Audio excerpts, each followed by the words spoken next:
अस्सलामु अलैकुम वरहमतुल्लाहि वबरकातुहु।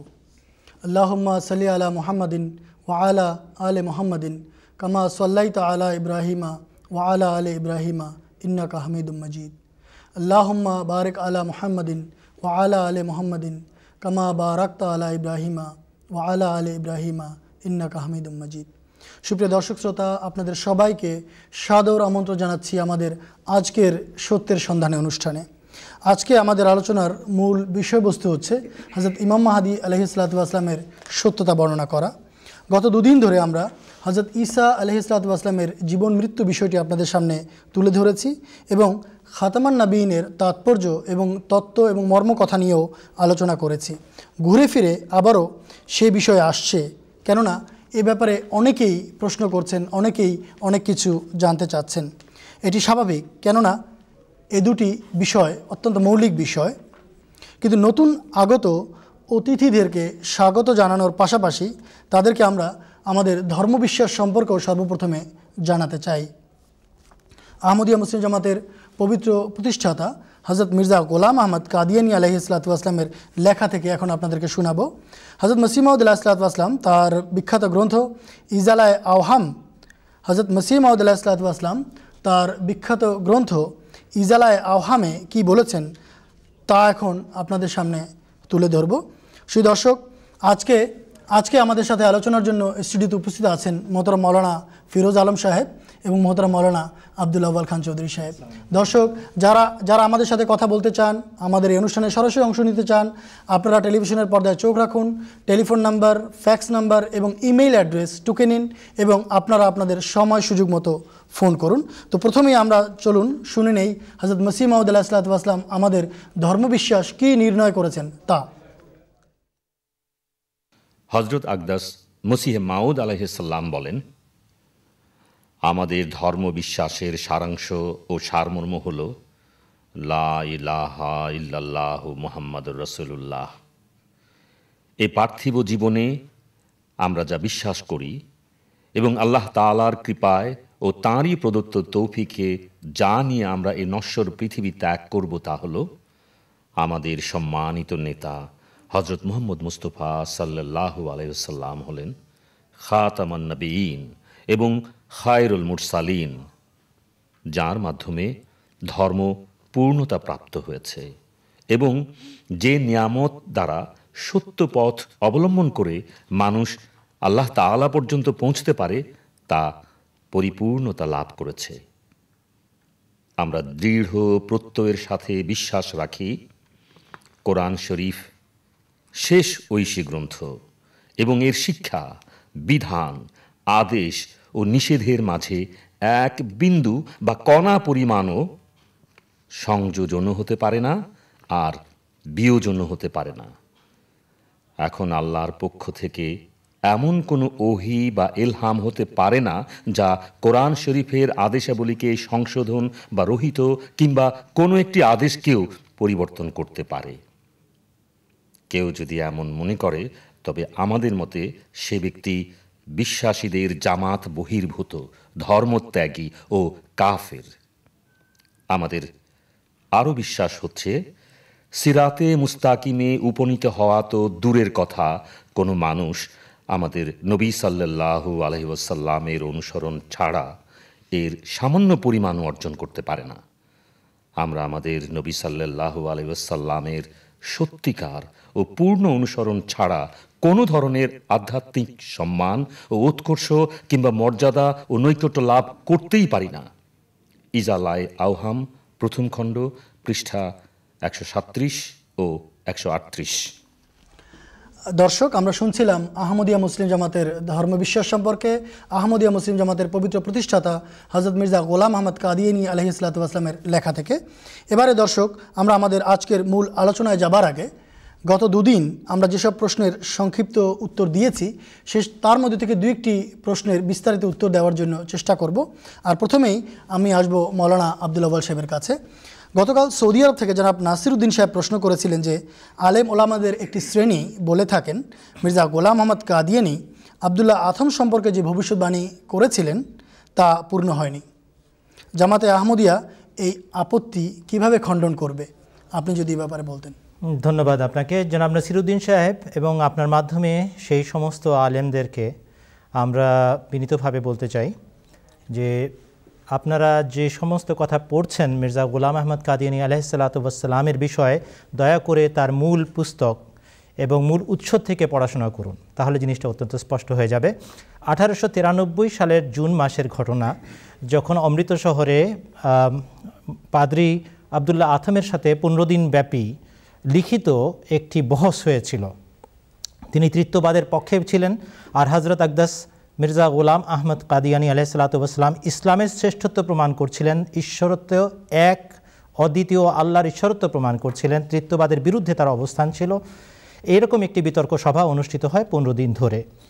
আবদুল্লাহ আথম সাহেব, যিনি প্রথমে মুসলমান ঘরে জন্ম নিয়েছিলেন, পরবর্তীকালে তিনি খ্রিস্ট ধর্ম অবলম্বন করেছিলেন, তিনি ইসলাম বিদ্বেষী হয়ে গিয়েছিলেন, আর তিনি হযরত মুহাম্মদ মুস্তাফা সাল্লাল্লাহু আলাইহি ওয়াসাল্লামের বিরুদ্ধে খুবই খারাপ কথা উল্লেখ করছিলেন।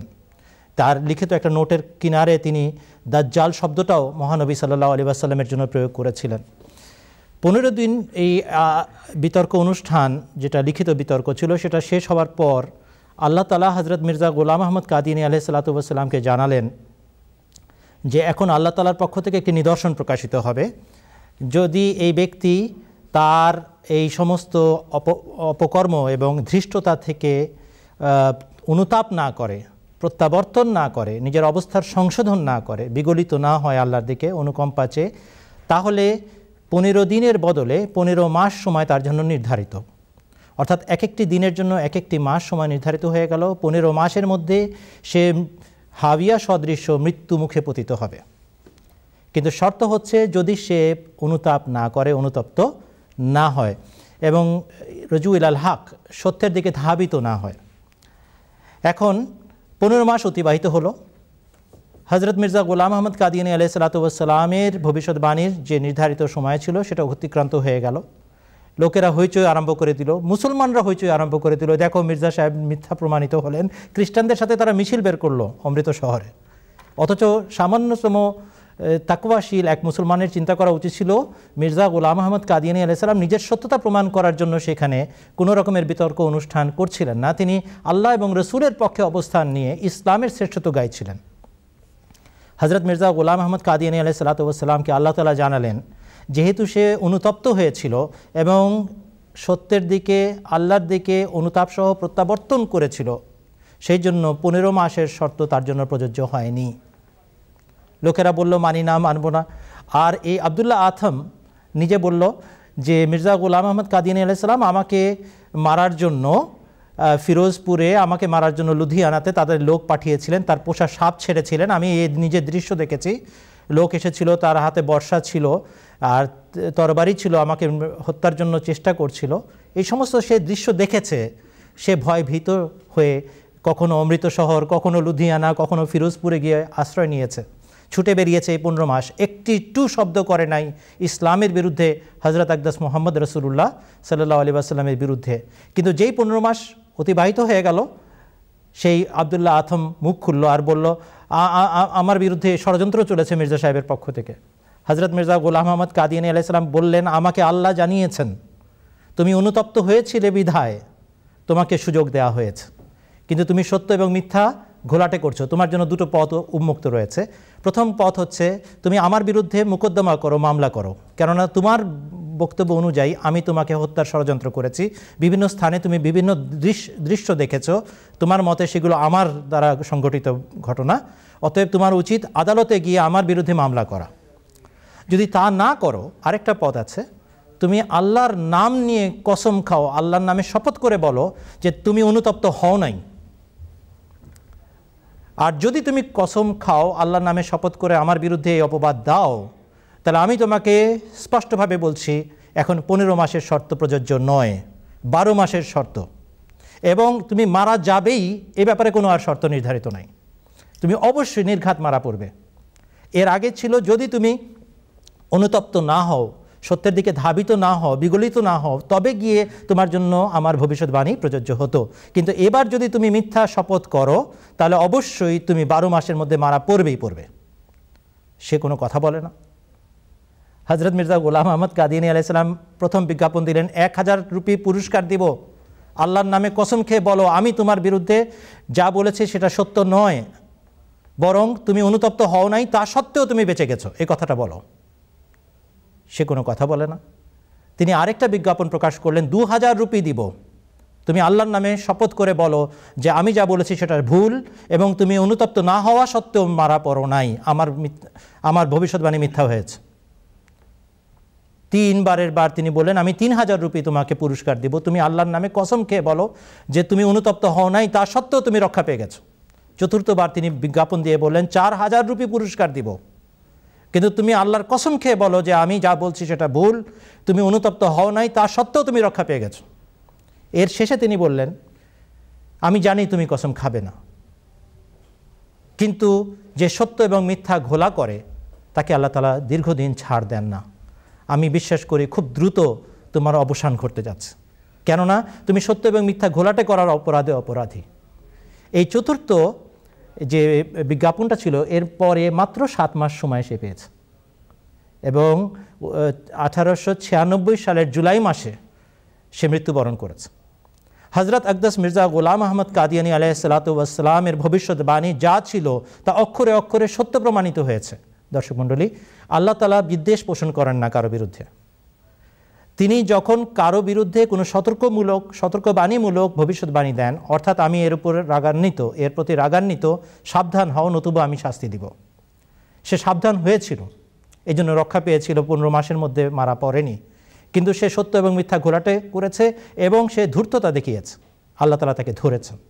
কোরআন শরীফ খুলে দেখেন, লেখা আছে আউযু বিল্লাহি মিনাশ শাইতানির রাজিম, মা কানাল্লাহু মুআযযিবাহুম ওয়া আনতা ফীহিম ওয়া মা কানাল্লাহু মুআযযিবাহুম ওয়া হুম ইস্তাগফিরুন। আল্লাহ তাআলা তার নবীর সম্মান রক্ষার্থে, তার নবীর দিকে তাকিয়ে, তার নম্রতা, তার কোমলতার দিকে লক্ষ্য রেখে কখনো কখনো আযাব পরে দেন।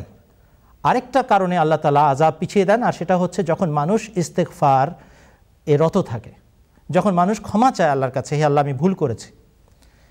আব্দুল্লাহ আথম সেই প্রকাশ্য মজলিসে, যেই বৈঠকে এই ঘোষণা দিচ্ছিলেন হজরত মির্জা গোলাম আহমদ কাদিয়ানী আলাইহিস সালাম, সেখানে কান ধরেছিল, জিভ বের কেটেছিল আর বলেছিল আমি মহানবী সাল্লাল্লাহু আলাইহি ওয়াসাল্লামকে গালি দেই নাই। সবাই দেখেছে এই দৃশ্য। 15 মাস তার নীরবতা তার অনুতপ্ত হওয়ার নিদর্শন। মামলা না করা, হজরত মির্জা গোলাম আহমদ কাদিয়ানী আলাইহিস সালামের ঘোষণা সত্ত্বেও মামলা করা আমার বিরুদ্ধে, মামলা না করা জানাচ্ছে যে সে অনুতপ্ত ছিল, সে জানতো যে আমি যা করেছি ভুল, আর আরেক পা এগোলেই আমি ধ্বংস হব। আর কসম না খাওয়া স্পষ্টভাবে প্রমাণ করছে হজরত মির্জা গোলাম আহমদ কাদিয়ানী আলাইহিস সালাম যা বলছেন আল্লাহর থেকে জেনে সঠিক বলেছেন, আর সে সত্য মিথ্যা ঘোলাটে করার অপরাধী হয়ে ইহজগৎ ত্যাগ করে চলে যায়। এই ভবিষ্যৎবাণী হজরত মির্জা গোলাম আহমদ কাদিয়ানী আলাইহিসসালাতু ওয়াসসালামের একটি অকাট্য নিদর্শন, যা কিয়ামত পর্যন্ত তাকে সত্য বলে সাব্যস্ত করবে। ধন্যবাদ মাওলানা আব্দুল আউয়াল সাহেব। ভাই নাসিরউদ্দিন সাহেব, আপনি আশা করি আপনার প্রশ্নের পূর্ণাঙ্গ উত্তর পেয়েছেন। গতকাল আপনার প্রশ্নের আরেকটি অংশে আপনি বলেছিলেন যে সানাউল্লাহ অমৃতসরীকে যে মোবাইলার চ্যালেঞ্জ দিয়েছিলেন মির্জা গোলাম আহমদ কাদিয়ানী আলাইহিসসালাতু ওয়াসসালাম, সে অনুযায়ী নির্ধারিত সময়ের মধ্যে সানাউল্লাহ অমৃতসরী মারা যাননি। এটি একটি আমাদের বিরুদ্ধে অপবাদ আরোপ করা হয়। তো এই বিষয়টি আসলে কি, এ সম্পর্কে একটু বিস্তারিত বলার জন্য অনুরোধ করব মাওলানা ফিরোজ আলম সাহেবকে। আপনাকে ধন্যবাদ প্রশ্নের জন্য। এই বিষয়ে প্রবেশের পূর্বে আমি একটা বিষয় স্পষ্ট করতে চাই যে আল্লাহ তাআলার প্রত্যাদিষ্ট মামুর মানবজাতির প্রতি গভীর ভালোবাসা রাখেন। স্নেহময়ী মায়ের তুলনায় বেশি ভালোবাসা তারা মানবজাতির জন্য হৃদয়ে পোষণ করেন। এই কারণেই তো কোরআন শরীফে আপনারা দেখতে পান যে রাসূল করিম সাল্লাল্লাহু আলাইহি সাল্লামকে যারা মিথ্যাবাদী বলছিল, তাদের জন্য তিনি বেদনায় নিজেকে প্রায় ধ্বংসের তীরে কিনারায় উপনীত করেন। আল্লাহ তাআলা মুহাম্মদ রাসূলুল্লাহকে তাই সতর্ক করেন, মানে স্নেহের স্বরে অবশ্যই, যে হে রাসূল, তুমি কি এদের দুঃখে নিজেকে ধ্বংস করে দেবে যারা সত্য গ্রহণ করে না? একই অবস্থা হজরত মির্জা গোলাম আহমদ আলাইহিসসালাতু ওয়াসসালামের ছিল। তার হৃদয়ে এই পরিস্থিতি সবসময় বিরাজ করত। যখন তিনি প্লেগের ভবিষ্যৎবাণী করেন, এটি তিনি তার জামাতের সত্যতার নিদর্শন হিসাবে বর্ণনা করেছেন যে আমার জামাতের সদস্যরা আল্লাহ তাআলার ফজলে এই প্লেগে আক্রান্ত হবে না। কিন্তু অপরদিকে যাদেরকে শাস্তি দেওয়ার জন্য খোদা তাআলার পক্ষ থেকে এই প্লেগের ভবিষ্যৎবাণী, তাদের জন্য সারা রাত তিনি কাঁদেন আল্লাহ তাআলার কাছে যে হে আল্লাহ, এরা ধ্বংস হয়ে গেলে কে সত্য গ্রহণ করবে? এই ছিল হযরত মির্জা সাহেবের হৃদয়ের চিত্র। তাই কাউকে ধ্বংস করা এটি কোনো নবীর উদ্দেশ্য না।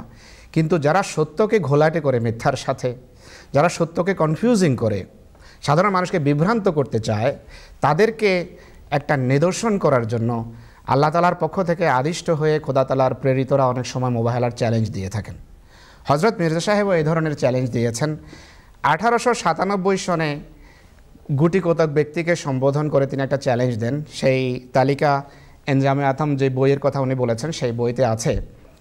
সেই বইয়ে 11 নম্বর যে নামটা আছে সেই নামটা হলো সানাউল্লাহ অমৃতসরী। হজরত মসিহ মাউদ আলাইহিস সালাতু ওয়াস সালাম তাকেও চ্যালেঞ্জ দেন সত্য মিথ্যার সিদ্ধান্তের জন্য, কেননা তারা সর্বত্র বক্তৃতা করে হজরত মির্জা গোলাম আহমদ আলাইহিস সালামকে কাফের আখ্যা দিচ্ছিল, তার জামাতকে কাফের আখ্যা দিচ্ছিল, হত্যাযোগ্য আখ্যা দিচ্ছিল এবং সাধারণ মানুষকে এভাবে বিভ্রান্ত করছিল। 1897 সনের 1897 সনের এই চ্যালেঞ্জ 97 পর দীর্ঘ 10টি বছর সানাউল্লাহর মুখ বন্ধ থাকে, কোনো কথা বলে নাই, মোবাহেলার চ্যালেঞ্জ গ্রহণ করে নাই। তাই এখানে স্পষ্ট হওয়া উচিত 10 বছর যে ব্যক্তি মোবাহেলার চ্যালেঞ্জ গ্রহণ করে না সেটি কোনোভাবে আর ভ্যালিড মোবাহেলা থাকতে পারে না। ফিকার জগতে আমরা জানি যে কোনো মহিলার স্বামী যখন 2 বা 2.5 বছর মফকুদুল খবর হয়, যেটাকে বলা হয় নিরুদ্দেশ যখন থাকে, তখন সেই মহিলার বিয়ে করার স্বাধীন অনুমতি থাকে। এখানে যে সত্য মিথ্যার ব্যাপার, এত বছর কিভাবে এই বিষয়ে ভ্যালিড থাকতে পারে? সে দীর্ঘ 10টি বছর কোনো কথা বলে নাই, তার মানে মোবাহেলা শেষ, চ্যালেঞ্জ শেষ। কিন্তু 10 বছর পর কেউ আবার তাকে স্মরণ করালো যে মিয়া অনেক বড় বড় কথা বলো, মির্জা সাহেব তোমাকে এই চ্যালেঞ্জ দিয়েছেন আর তুমি মুখ বন্ধ করে বসে আছো, ব্যাপার কি?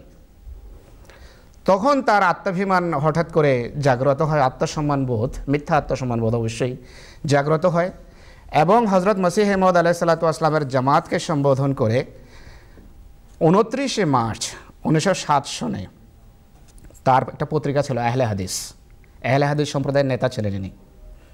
আহলে হাদিস পত্রিকার 29 মার্চ 1907 সনের সংখ্যায় বলেন যে হে মির্জাইগণ, তোমরা যদি সত্যবাদী হয়ে থাকো তবে তোমাদের গুরুজিকে আমার সামনে নিয়ে আসো, যিনি আঞ্জামে আথম পুস্তকে তার সঙ্গে আমাকে মোবাহেলা করার জন্য চ্যালেঞ্জ দিয়েছিলেন।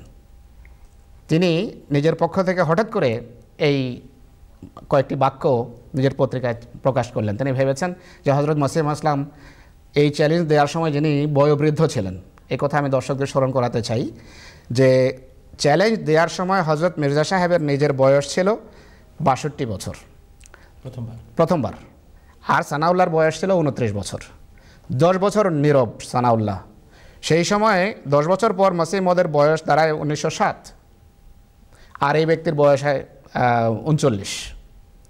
সেই সময় গিয়ে যখন সে এই চ্যালেঞ্জ দেয় আবার মসিহ মউদকে, যে আহমদীদের সম্বোধন করে বলে যে তোমাদের নেতাকে নিয়ে আসো, হজরত মসিহ ইসলাম বলেন ঠিক আছে, আমি তোমাকে আবার চ্যালেঞ্জ দিচ্ছি নতুন করে, তুমি আমার এই চ্যালেঞ্জ তোমার পত্রিকা ছাপিয়ে দাও আর স্পষ্টভাবে বলো যে তুমি আমার মোবাহেলার চ্যালেঞ্জ গ্রহণ করছো। তো ইনি পুনরায় 26 এপ্রিল 1907 সনে নিজের একই পত্রিকায় বলেন তোমারি ইয়ে তাহরির মুঝে মঞ্জুর নেই। হজরত মির্জা সাহেব যখন দ্বিতীয়বার চ্যালেঞ্জ দেন তখনও বলে যে আমি আপনার মোবাহেলার চ্যালেঞ্জ গ্রহণ করতে পারছি না, আমি দুঃখিত। এবং এক জায়গায় উনি লিখেছেন যে আপনি নবী এবং রসুল আর এলহামের দাবি করেছেন, আমার তো এমন কোনো এলহামের দাবি নাই, আমি কেন আপনার চ্যালেঞ্জ গ্রহণ করব? তার অর্থ হলো মোবাহেলার প্রথম চ্যালেঞ্জ ওই ব্যক্তি গ্রহণ করেনি, 10 বছর চুপ।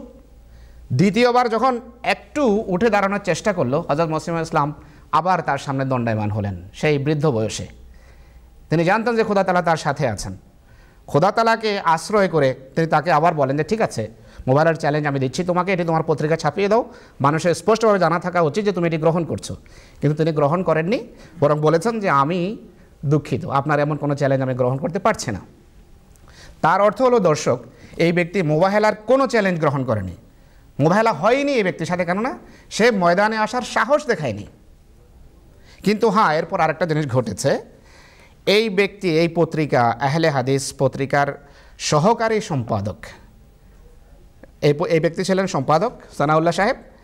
ওনারই সহকারী সম্পাদক লিখেছেন হজরত মসিহ মাউদ আলাইহিস সালাতু ওয়াস সালাম মির্জা গোলাম আহমদ আলাইহিস সালাতু ওয়াস সালামকে সম্বোধন করে পত্রিকায় যে মির্জা সাহেবের সাথে মোবাহেলায় অবতীর্ণ হয়ে মৌলানা সানাউল্লাহ সাহেব যদি মির্জা সাহেবের পূর্বে মৃত্যুবরণ করেন তাহলে মির্জা সাহেবের কী বা লাভ হবে? সানাউল্লাহ যদি মরেও যায় মির্জা সাহেবের লাভ কী? কেননা উনি যুক্তি দিচ্ছেন যে কেননা হযরত সাল্লাল্লাহু আলাইহি সাল্লাম সত্য নবী হওয়া সত্ত্বেও মুসাইলামা কাজ্জাবের পূর্বেই মৃত্যুবরণ করেছিলেন। সত্যবাদী কাজ্জাবের পূর্বে মারা যেতে পারে, এতে মুহাম্মদ রাসূলুল্লাহ মিথ্যাবাদী সাব্যস্ত হন না। এই পত্রিকার সহকারী সম্পাদকের দৃষ্টিতে সত্যবাদী সাব্যস্ত হন মুহাম্মদ রাসূলুল্লাহ, আর মুসাইলামা মিথ্যাবাদী। তিনি যুক্তি দিচ্ছেন যে সানাউল্লাহ যদি মারাও যায় মির্জা সাহেবের দৃষ্টিতে, তার জীবদ্দশায়, মির্জা সাহেবের জীবদ্দশায়, তো অসুবিধা কি? সত্যবাদের জীবনে, মিথ্যাবাদের জীবনে সত্যবাদী মারা যেতে পারে, যেভাবে মুহাম্মদ রাসূলুল্লাহর ক্ষেত্রে ঘটেছে। এই ব্যক্তি 26শে এপ্রিল 1907 সনের আহলে সুন্নতে এটি ছাপিয়েছে, আহলে সুন্নত পত্রিকায়। আর কেউ বলতে পারে যে এটি তো সানাউল্লাহর কথা না, এটি তার সহকারী সম্পাদকের কথা। এখন শুনুন সানাউল্লাহ সাহেব কি বলছেন। সানাউল্লাহ সাহেব আহলে হাদিস পত্রিকায় 31শে জুলাই 1908 সনে লিখছেন নিজে যে আহলে হাদিস পত্রিকার সহ সম্পাদক সাহেবের উক্ত ভাষ্যটি স্বয়ং মৌলভী সানাউল্লাহ সাহেব এই বলে সমর্থন করেন যে मैं उसको सही जानता हूँ, মানে ওনার এই যে উক্তিটা, স্ট্যান্ডটা, এটাকে আমি সঠিক মনে করি। তো নিজেকে মিথ্যাবাদী সাব্যস্ত করেছে সহকারী সম্পাদকের কথার মাধ্যমে এবং পরবর্তী ঘটনা প্রবাহের মাধ্যমে। হজরত মির্জা গোলাম আহমদ আলাইহিস সালাতু ওয়াস সালাম হজরত মুহাম্মদ রাসূলুল্লাহর মতো ইন্তেকাল করেছেন। মুহাম্মদ রাসূলুল্লাহ মুসাইলামা কাজ্জাবের জীবনে ইন্তেকাল করেন, তার সত্ত্বেও তিনি সত্যবাদী ছিলেন। হজরত মির্জা সাহেব সানাউল্লাহর জীবনে ইন্তেকাল করেন এবং হজরত মির্জা সাহেব সত্যবাদী ছিলেন।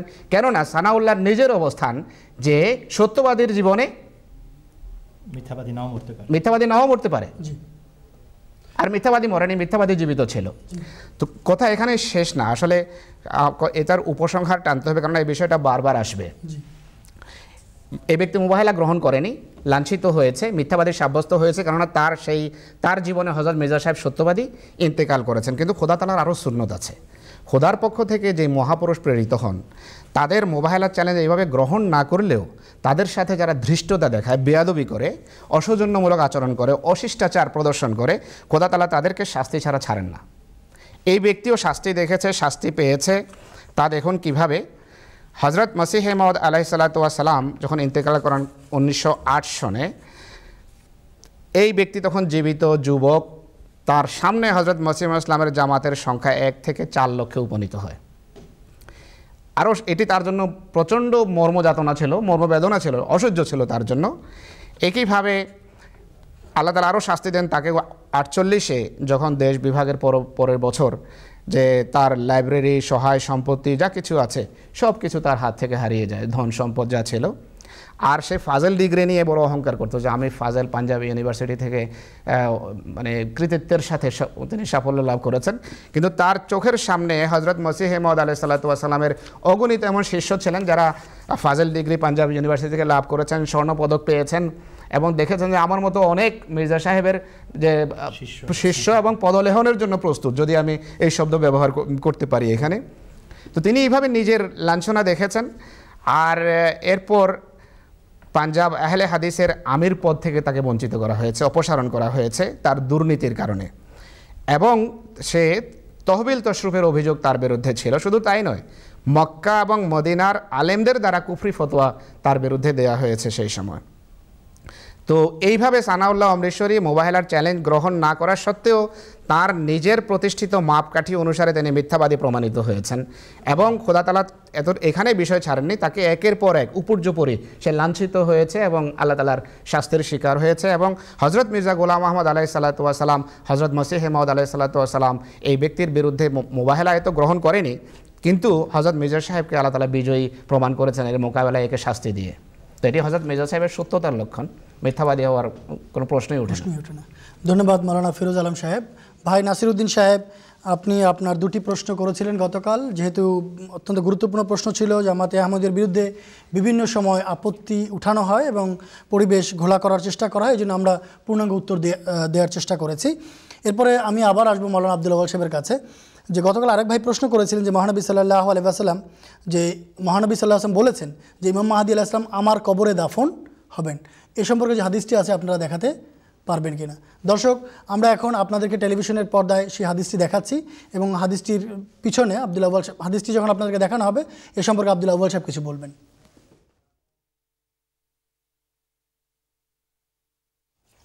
মিশকাত শরীফের হাদিস আমরা এখানে দেখতে পাচ্ছি, এটা দেওবন্দি নুসখা, ইন্ডিয়ার সাহারানপুরের দেওবন্দ থেকে ছাপানো। আর এখানে আমরা দেখতে পাচ্ছি এটার পৃষ্ঠা নম্বর 480-তে আল ফাসলুস সালেস, আর সেখানে হাদিসটি বর্ণিত হয়েছে কালা কালা রাসূলুল্লাহ সাল্লাল্লাহু আলাইহি ওয়াসাল্লাম ইয়ানজিলু ঈসা ইবনে মারইয়ামা ইলাল আরদি ফায়াতাযাওয়াজু ওয়া ইউলাদু লাহু ওয়া ইয়ামকুসু 45 সানাতান সুম্মা ইয়ামুতু ফায়ুদফানু মাই ফি কবরি ফাকুমু আনা ওয়া ঈসা ইবনে মারইয়ামা ফি কবরিন ওয়াহিদিন বাইনা আবি বকর ওয়া উমারা। রবাহু ইবনুল জওজি ফি কিতাবিল ওয়াফা যাকারাহু শেখ ওয়ালিউদ্দিন ফিল মিশকাত ওয়ালাম আকিফ আন সানাদিহি। এই হাদিসটি কাছে থেকে দেখানো হচ্ছে এখন। আন আব্দুল্লাহ ইবনে আমরিন কালা কালা রাসূলুল্লাহ সাল্লাল্লাহু আলাইহি ওয়াসাল্লাম ইয়ানজিলু ঈসা ইবনে মারইয়ামা ইলাল আরজি ফায়াতাযাওয়াজু ওয়া ইউলাদু লাহু ওয়া ইয়ামকুসু 45 সানাতান সুম্মা ইয়ামুত ওয়া ইউদফানু মাই ফি কবরি ফাকুমু আনা ওয়া ঈসা ইবনে মারইয়ামা ফি কবরিন ওয়াহিদিন বাইনা আবি বকর ওয়া উমারা। এটা হচ্ছে সেই হাদিস যেটা জানতে চেয়েছিলেন নাজমুল হক সাহেব কৃষ্ণনগর পটুয়াখালী অঞ্চল থেকে, এবং আমরা আজকে এটা আপনাদেরকে দেখাচ্ছি। এই হাদিসের মাঝেই এই কথা স্পষ্টভাবে প্রমাণিত হয় হাদিসটি রূপক, কেননা ফাকুমু আনা হুয়া বাইনা আবি বকর ওয়া উমর এটা সম্ভবই নয়, কেননা হযরত আবু বকরের ওই দিকের কবরে আছেন, আর হযরত আবু বকর রাসূল আকরাম সাল্লাল্লাহু আলাইহি ওয়াসাল্লামের যে পাশে আছেন তারপরের কবরটা হচ্ছে হযরত উমরের। তাহলে এটা বাহ্যিক কবরের কথা বলা হয় নাই। হুজুর সাল্লাল্লাহু আলাইহি ওয়াসাল্লামের কবরটি মধ্যখানে নয়, এক পাশে, সুতরাং এটা বাহ্যিক কবরের কথা বলা হয়নি, যেটা আমি গতকাল আলোচনা করছিলাম। সুম্মা আমাতাহু ফাকবারা, আত্মিক কবরে হযরত মুহাম্মদ সাল্লাল্লাহু আলাইহি ওয়াসাল্লাম এবং আগমনকারী ঈসা মাহদিকে একাকার করে দেওয়া হবে, এই কথাটাই বলা হয়েছিল। আবার এখানেই লেখা আছে ওয়ায়ুদফানু মাই ফি কবরি, আশেপাশে কবর হবে না, আমার কবরে আমার সাথে তাকে দাফন করা হবে। যখন এই কথাটা আমরা বুঝে যাব, বাকি হাদিসের যে বিষয়বস্তু সেটাও পরিষ্কার হয়ে যাবে এবং বিষয়বস্তু অনেক সূক্ষ্ম এবং রূপক। আল্লাহ তাআলা আমাদের বুঝার সৌভাগ্য দান করুন। তারেক মুবাশশির সাহেব, ইয়ানজিলু ঈসা ইবনে মারইয়ামা। জি, ধন্যবাদ মাওলানা আব্দুল আউয়াল সাহেব।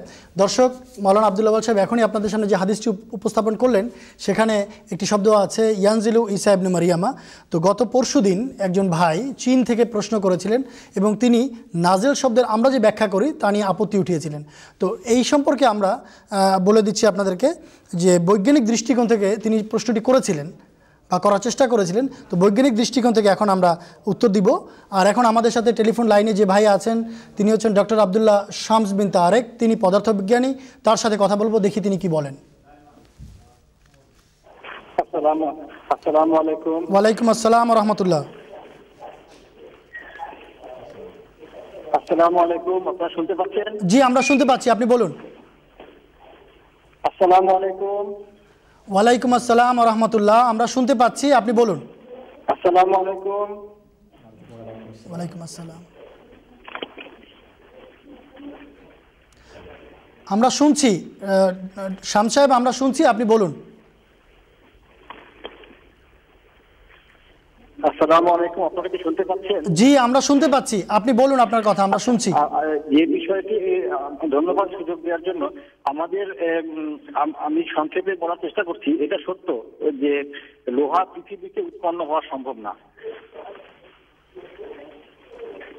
কারণ পৃথিবীতে যদি লোহা কোনোভাবে না এসে থাকে বা না থেকে থাকে তাহলে অন্য যে মৌলিক পদার্থ সেগুলোকে লোহাতে রূপান্তরিত করার মতো যে পরিবেশ বা পরিস্থিতি সেটা পৃথিবীতে তো নাই, এমনকি সূর্যের মধ্যেও নাই।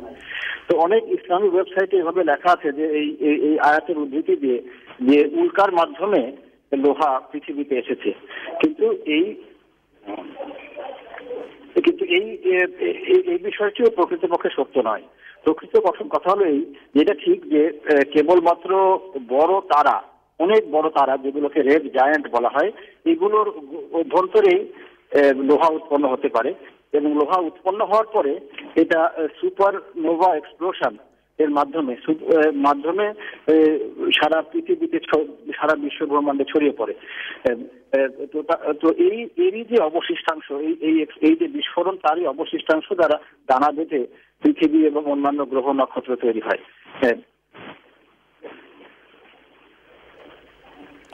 পৃথিবীর যে লোহা, এটা ঠিক যে এটা তারাই তৈরি, কিন্তু সেটা পৃথিবী সৃষ্টি বা গঠনের সময় এই লোহা পৃথিবীতে ছিল।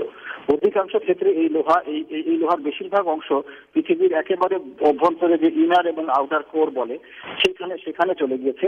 আর কিছুটা পৃথিবীর যে উপরিভাগ, যেটাকে পৃথিবীর ক্রাস্ট বলা হয়, সেই ক্রাস্টে অবস্থান করে। আর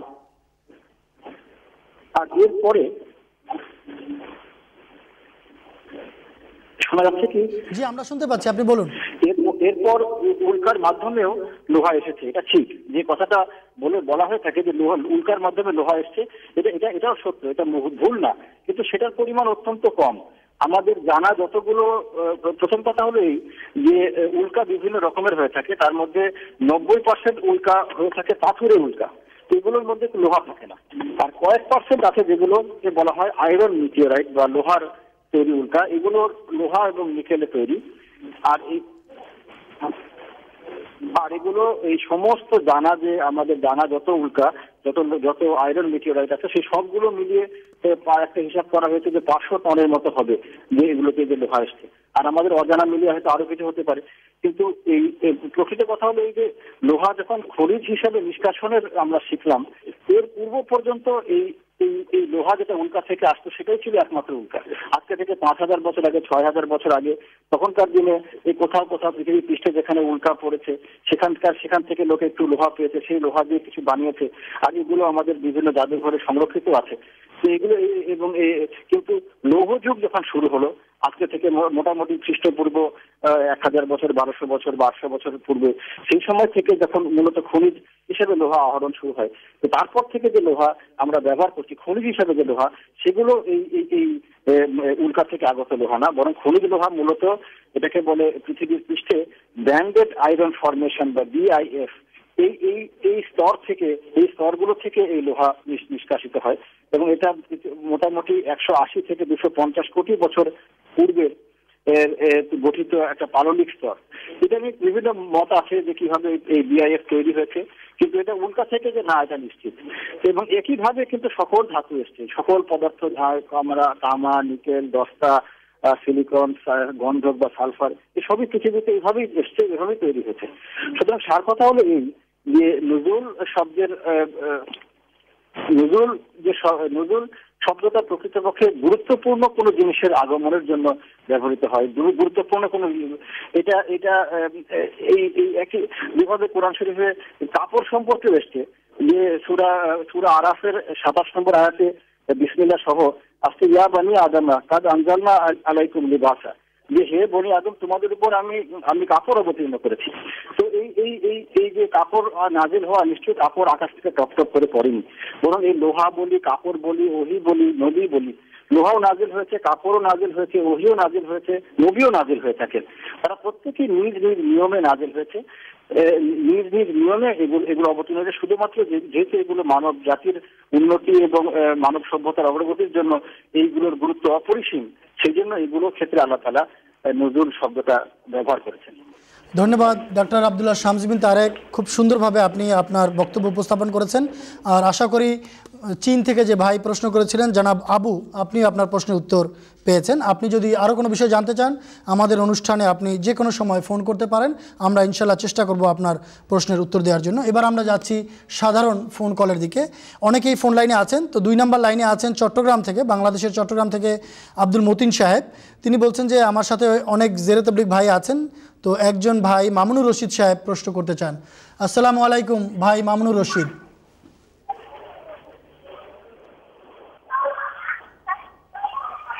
মামুনুর রশিদ সাহেব আসসালামু আলাইকুম, আপনি আপনার টেলিভিশনের ভলিউম কমিয়ে দিন এবং প্রশ্ন করুন।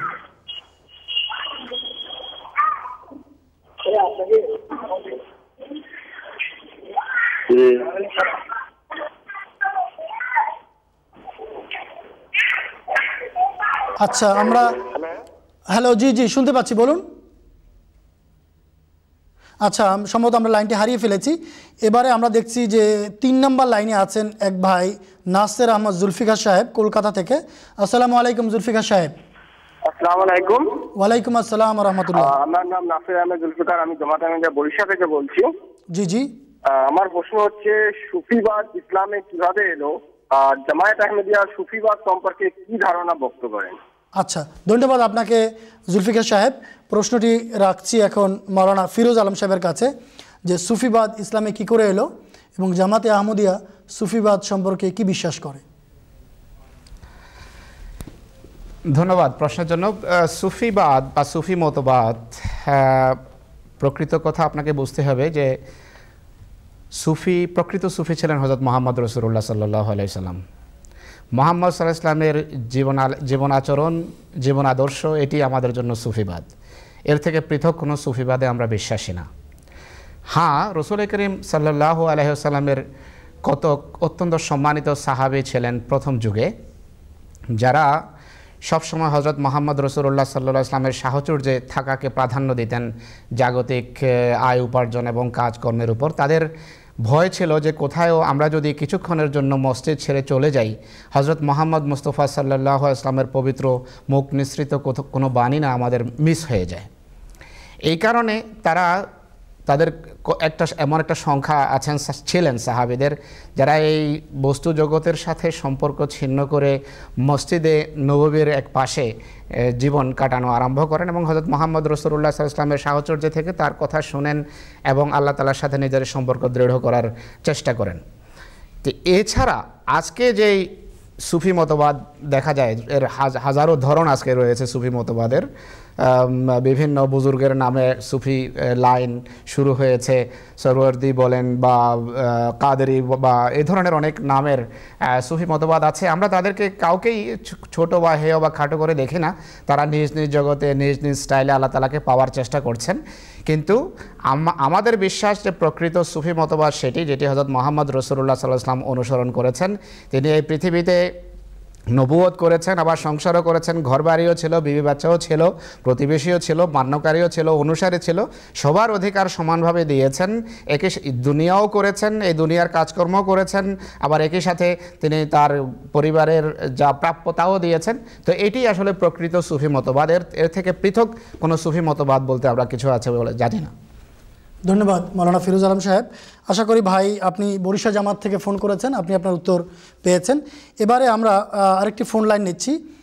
যিনি ফোন করেছেন আশরাফ আলী সাহেব, তিনি একজন আহমদী বন্ধু, মেঘালয়, ভারত থেকে। আসসালামু আলাইকুম আশরাফ আলী সাহেব। আমি মেঘালয় ওখরাবাড়ি থেকে বলছি। জি জি বলুন। আমার নাম হল আশরাফ আলী, ওখরাবাড়ি থেকে বলছি। জি জি। আমার প্রশ্নটা হল, যখন পৃথিবীতে কারো দাজ্জাল বাহির হবো, তার এক হাতে বেহেশত, এক হাতে দুজক থাকবো, সে আকাশ পাহাড় পাতালের উপর দিয়ে সফর করবো, আর তার কাফে রে লেখা থাকবো, আর তার সাথে পৃথিবীর কেউ মোকাবেলা করতে পারবো না। সেই টাইমে ইমাম মেহেদী বাহির হবো, বাহির হওয়ার তলোয়ার শেষ করে দিব। আর যদি ইমাম মেহেদী মির্জা গোলাম আহমেদ যদি ইমাম মেহেদী হয়, যে তার 100 বছর হয়ে গেল, সে কিভাবে তলোয়ার দিয়ে তার সঙ্গে যুদ্ধ করল? তাহলে কিভাবে আমরা বুঝতে পারবো সেই ইমাম মেহেদী? আচ্ছা, ধন্যবাদ ভাই আশরাফ আলী সাহেব, আপনার প্রশ্নটি পেয়েছি। রাখছি মাওলানা আব্দুল আউয়াল সাহেবের কাছে। দাজ্জাল সত্য, ইমাম মাহদী আলাইহিসসালাতু ওয়াসসালামের যুগে সেটা প্রকাশিত হয়েছিল, এটাও সত্য। কিন্তু যে চোখ ইমাম মাহদী আলাইহিসসালামকে চিনতে পারে নাই, সে একই চোখ দাজ্জালকেও চিনতে পারে নাই। দাজ্জালের যতগুলো লক্ষণ আছে তার মধ্যে আপনি 2-1টার উল্লেখ করছেন। এক হাতে জান্নাত থাকবে, আরেক হাতে জাহান্নাম থাকবে, এবং তার একটা গাধা থাকবে, এবং তার সাথে ইমাম মাহদী আলাইহিস সালামের যুদ্ধ হবে এবং যুদ্ধে পরাস্ত হবে দাজ্জাল এবং বধ করবেন ইমাম মাহদী তাকে। এই সমস্ত ঘটনা ঘটেছে। এই দাজ্জালকে এটা যদি বুঝতে হয়, দাজ্জালের সমস্ত লক্ষণ সামনে নিয়ে বসা দরকার। দাজ্জালের ডান চোখ অন্ধ হবে, বাম চোখে সে তীক্ষ্ণ দৃষ্টির অধিকারী হবে, অর্থাৎ তার ধর্মের চোখ অন্ধ হবে, আর জাগতিক চোখ অত্যন্ত তীক্ষ্ণ হবে। সে আকাশের সংবাদও দিবে, সে পাতালের সংবাদও দিবে, দেখতে পারবে। দাজ্জাল একটা পতিত জমির পাশ দিয়ে হেঁটে যাবে আর বলবে, আখরেজি কুনুজাকে, তুমি তোমার ধনভাণ্ডার বের করে দেখাও। আর সেই ধনভাণ্ডার ফাতাত বা ওহু, তাকে অনুসরণ করবে, তার অধীনস্থ হয়ে যাবে। মরুভূমির ধনভাণ্ডার, খনিজ তেল, এটা আমরা জানি কার অধীনস্থ? কোন সে জাতি যার ধর্মের চোখ অন্ধ, এক খোদা আর তিন খোদার মধ্যে তফাৎ বুঝে না। এটা বুঝে না যে রহিম মিয়ার মাথা ব্যথা হলে করিম মিয়া যদি প্যারাসিটামলের বড়ি খায় তাহলে যদু মধু ভালো হয় না। এটা বুঝে না তারা, ধর্মের দর্শনই জানে না তারা। আবার হাবল টেলিস্কোপ দিয়ে আকাশের সংবাদ তারা দিচ্ছে, পাতালের সংবাদ তারা দিয়ে যাচ্ছে।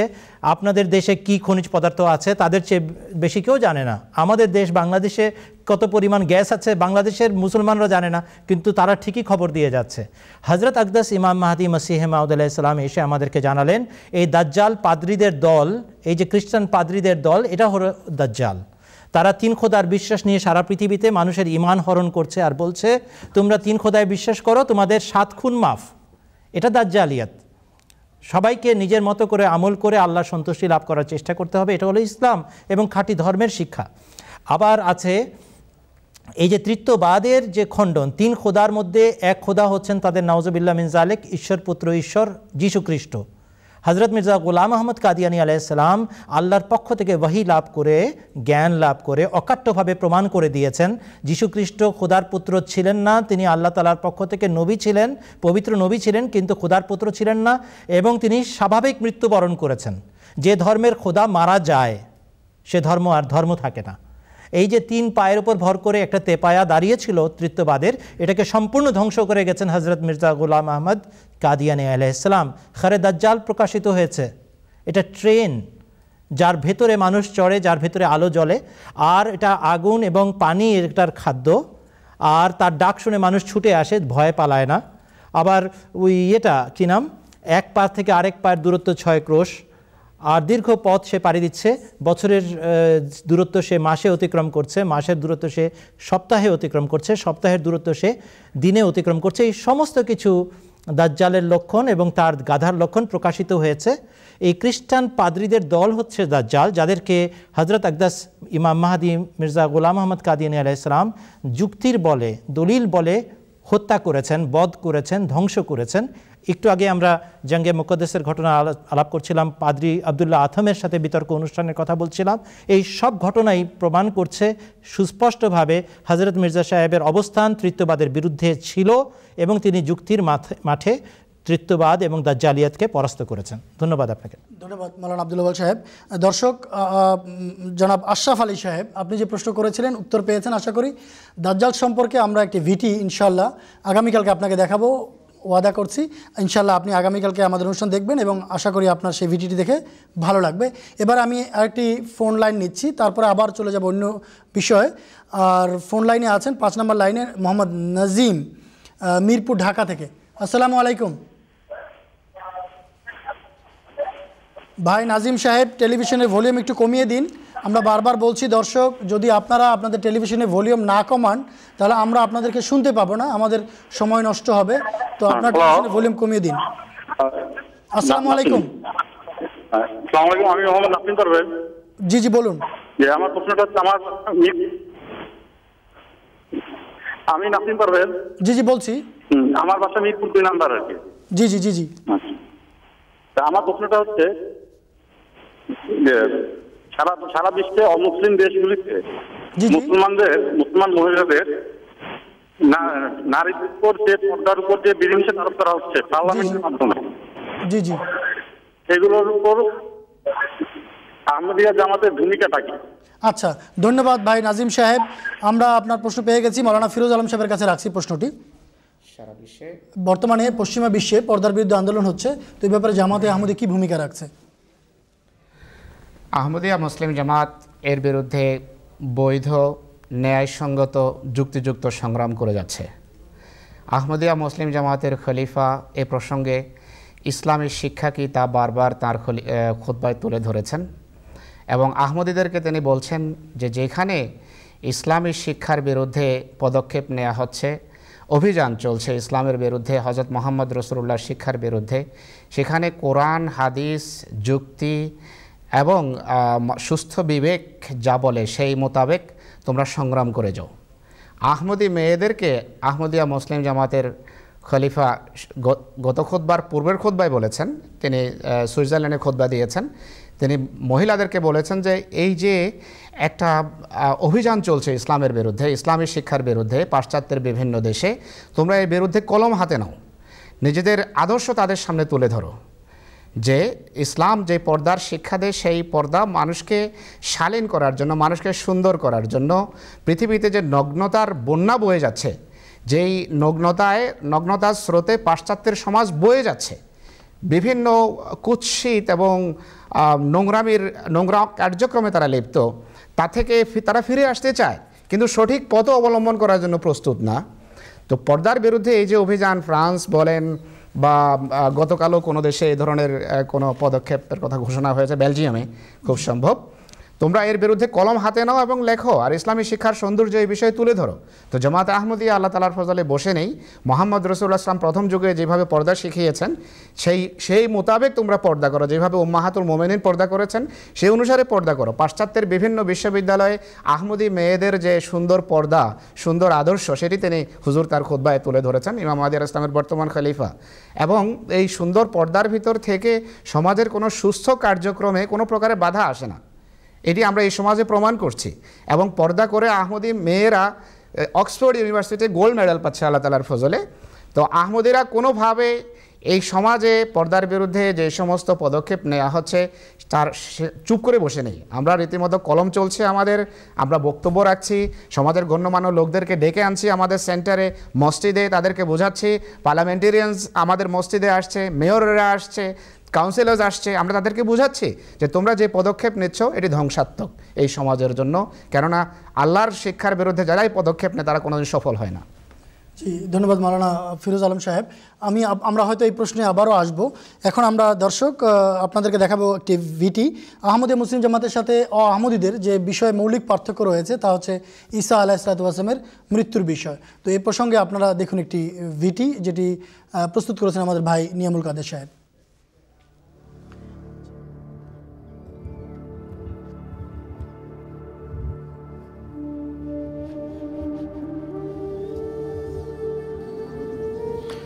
বনি ইসরায়েলি নবী হজরত ঈসা আলাইহিসসালাম এর ক্রুশবিদ্ধ হওয়া বা ওনার জীবন মৃত্যু কেন মুসলমানদের মধ্যে এত আলোচিত এবং বিতর্কিত? হজরত ঈসা আলাইহিসসালাম কি সত্যিই ক্রুশবিদ্ধ হয়েছিলেন? ক্রুশ পরবর্তী অধ্যায়টা আসলে কি?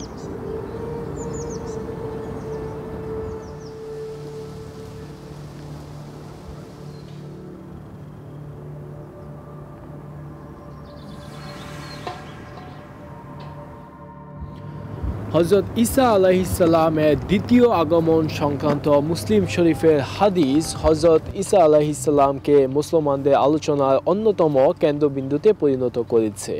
প্রশ্ন হচ্ছে, ঈসা আলাইহিসসালাম এর মৃত্যুতেই কি ইসলামের জীবন? যদি প্রথম বা বনি ইসরায়েল ঈসার মৃত্যু হয়ে থাকে তবে দ্বিতীয় ঈসা কে? আসুন সত্যের সন্ধানে।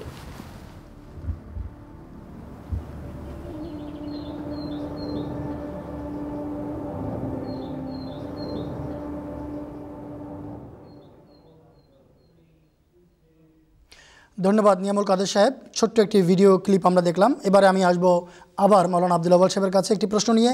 ঈসা আলাইহিসসালাতু ওয়াসসালামের জীবন মৃত্যুর বিষয়ে নিয়ামুল কাদের সাহেব তার ভিডিওতে প্রশ্ন তুলেছেন। তো বিষয়টি আমাদের জন্য কেন এত গুরুত্বপূর্ণ? অনেকেই বলে থাকেন ঈসা আলাইহিসসালাতু ওয়াসসালাম বনি ইসরাইলি নবী, মারা গেলেই কি বেঁচে থাকলেই কি, আমাদের কেন এত মাথা ব্যথা? আপনার কাছে জানতে চাইবে এই ব্যাপারে। মুসলিম শরীফের কিতাবুল ঈমান অধ্যায়ে একটি হাদিস আমি আপনাদের সামনে উপস্থাপন করলে বুঝবেন বিষয়টা কত গুরুত্বপূর্ণ। হযরত মুহাম্মদ সাল্লাল্লাহু আলাইহি ওয়াসাল্লাম বলছেন, আবু হুরায়রা রাদিয়াল্লাহু আনহু বর্ণিত হাদিস, আন্নাহু ক্বালা রাসূলুল্লাহ সাল্লাল্লাহু আলাইহি ওয়াসাল্লাম ওয়াল্লাহি লা ইয়ানজিলান্না ইবনু মারইয়ামা হাকামান আদিলান ফালা ইয়াকসিরান্নাস সালিবা ওয়ালা ইয়াকতুলান্নাল খিনজিরা ওয়ালা ইয়াযআন্নাল জিজিয়াতা ওয়ালা তুতরাকান্নাল কিলাসু ফালা ইউসা আলাইহা ওয়ালা তাযহাবান্নাশ শাহরাউ ওয়াত্তাবাগুযু ওয়াত্তাহাসুদু ওয়ালা আবুন্না ইলাল মালে ফালা ইয়াকবালহু আহাদুন। আল্লাহর কসম, তোমাদের মাঝে অবশ্যই ঈসা ইবনে মারিয়াম ন্যায় বিচারক মীমাংসাকারী হিসাবে আগমন করবেন। তিনি অবশ্যই ক্রুশ ধ্বংস করবেন, অবশ্যই শুয়োর বধ করবেন, অবশ্যই প্রতিরক্ষা কর রহিত করবেন এবং সে যুগে উত্তম উৎকৃষ্ট মানের উট বেকার হয়ে যাবে এবং সেটার উপরে চড়ে কেউ দৌড়াদৌড়ি করবে না, অর্থাৎ এটাকে যানবাহন হিসাবে ব্যবহার করবে না। ওয়ালা তাযহাবান্না শাহনাও, আর যে জামাত ঈসা আলাইহিস সালাতু ওয়াস সালামের অন্তর্ভুক্ত হবে তাদের মধ্যে বিদ্বেষ, হিংসা আর ঘৃণা এই সমস্ত কিছু আর থাকবে না। এবং তিনি এসে অবশ্যই মানুষকে বিরাট সম্পদের দিকে আহ্বান জানাবেন, কিন্তু কেউ সেটাকে গ্রহণ করার জন্য প্রস্তুত হবে না। এত বড় গুরুত্ব আরোপ করা হয়েছে। বলা আছে এই একই মুসলিম শরীফের হাদিসে হযরত মুহাম্মদ সাল্লাল্লাহু আলাইহি ওয়াসাল্লামের পক্ষ থেকে বর্ণিত, হযরত আবু হুরায়রা এটা আমাদেরকে জানিয়েছেন। হুজুর সাল্লাল্লাহু আলাইহি ওয়াসাল্লাম বলেছেন, কায়ফা আনতুম ইজা নাযালা ইবনু মারইয়ামা ফিকুম ওয়া আম্মাকুম মিনকুম ওয়া আম্মাকুম, কেমন হবে তোমাদের অবস্থা যখন তোমাদের মাঝে ঈসা ইবনে মারইয়াম আগমন করবেন এবং তিনি তোমাদের ইমামতি করবেন। তাহলে বোঝা গেল যে হযরত মুহাম্মদ সাল্লাল্লাহু আলাইহি ওয়াসাল্লাম আল্লাহকে সাক্ষী রেখে এই কথার ভবিষ্যৎবাণী করছেন যে ঈসা আলাইহিস সালাম অবশ্যই আসবেন এবং তার মাধ্যমে সেই সমস্ত দুরবস্থা দূরীভূত হবে যে সমস্ত দুরবস্থায় মুসলমানরা তখন জর্জরিত থাকবে। মুসলমানদেরকে উদ্ধার করবেন হযরত ঈসা ইবনে মারইয়াম আগমন করে।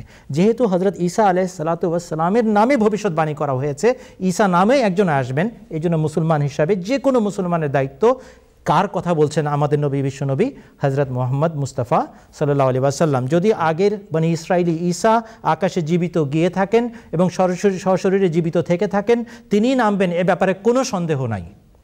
কিন্তু যদি কোরআন শরীফ দ্বারা সাব্যস্ত হয় তিনি মারা গেছেন, হাদিস শরীফ দ্বারা সাব্যস্ত হয় তিনি মারা গেছেন, তাহলে মুসলমান হিসাবে হযরত মুহাম্মদ সাল্লাল্লাহু আলাইহি ওয়াসাল্লামের উম্মত হিসেবে আমাদেরকে যাচাই করতে হবে কোন ঈসার কথা বলেছেন তিনি।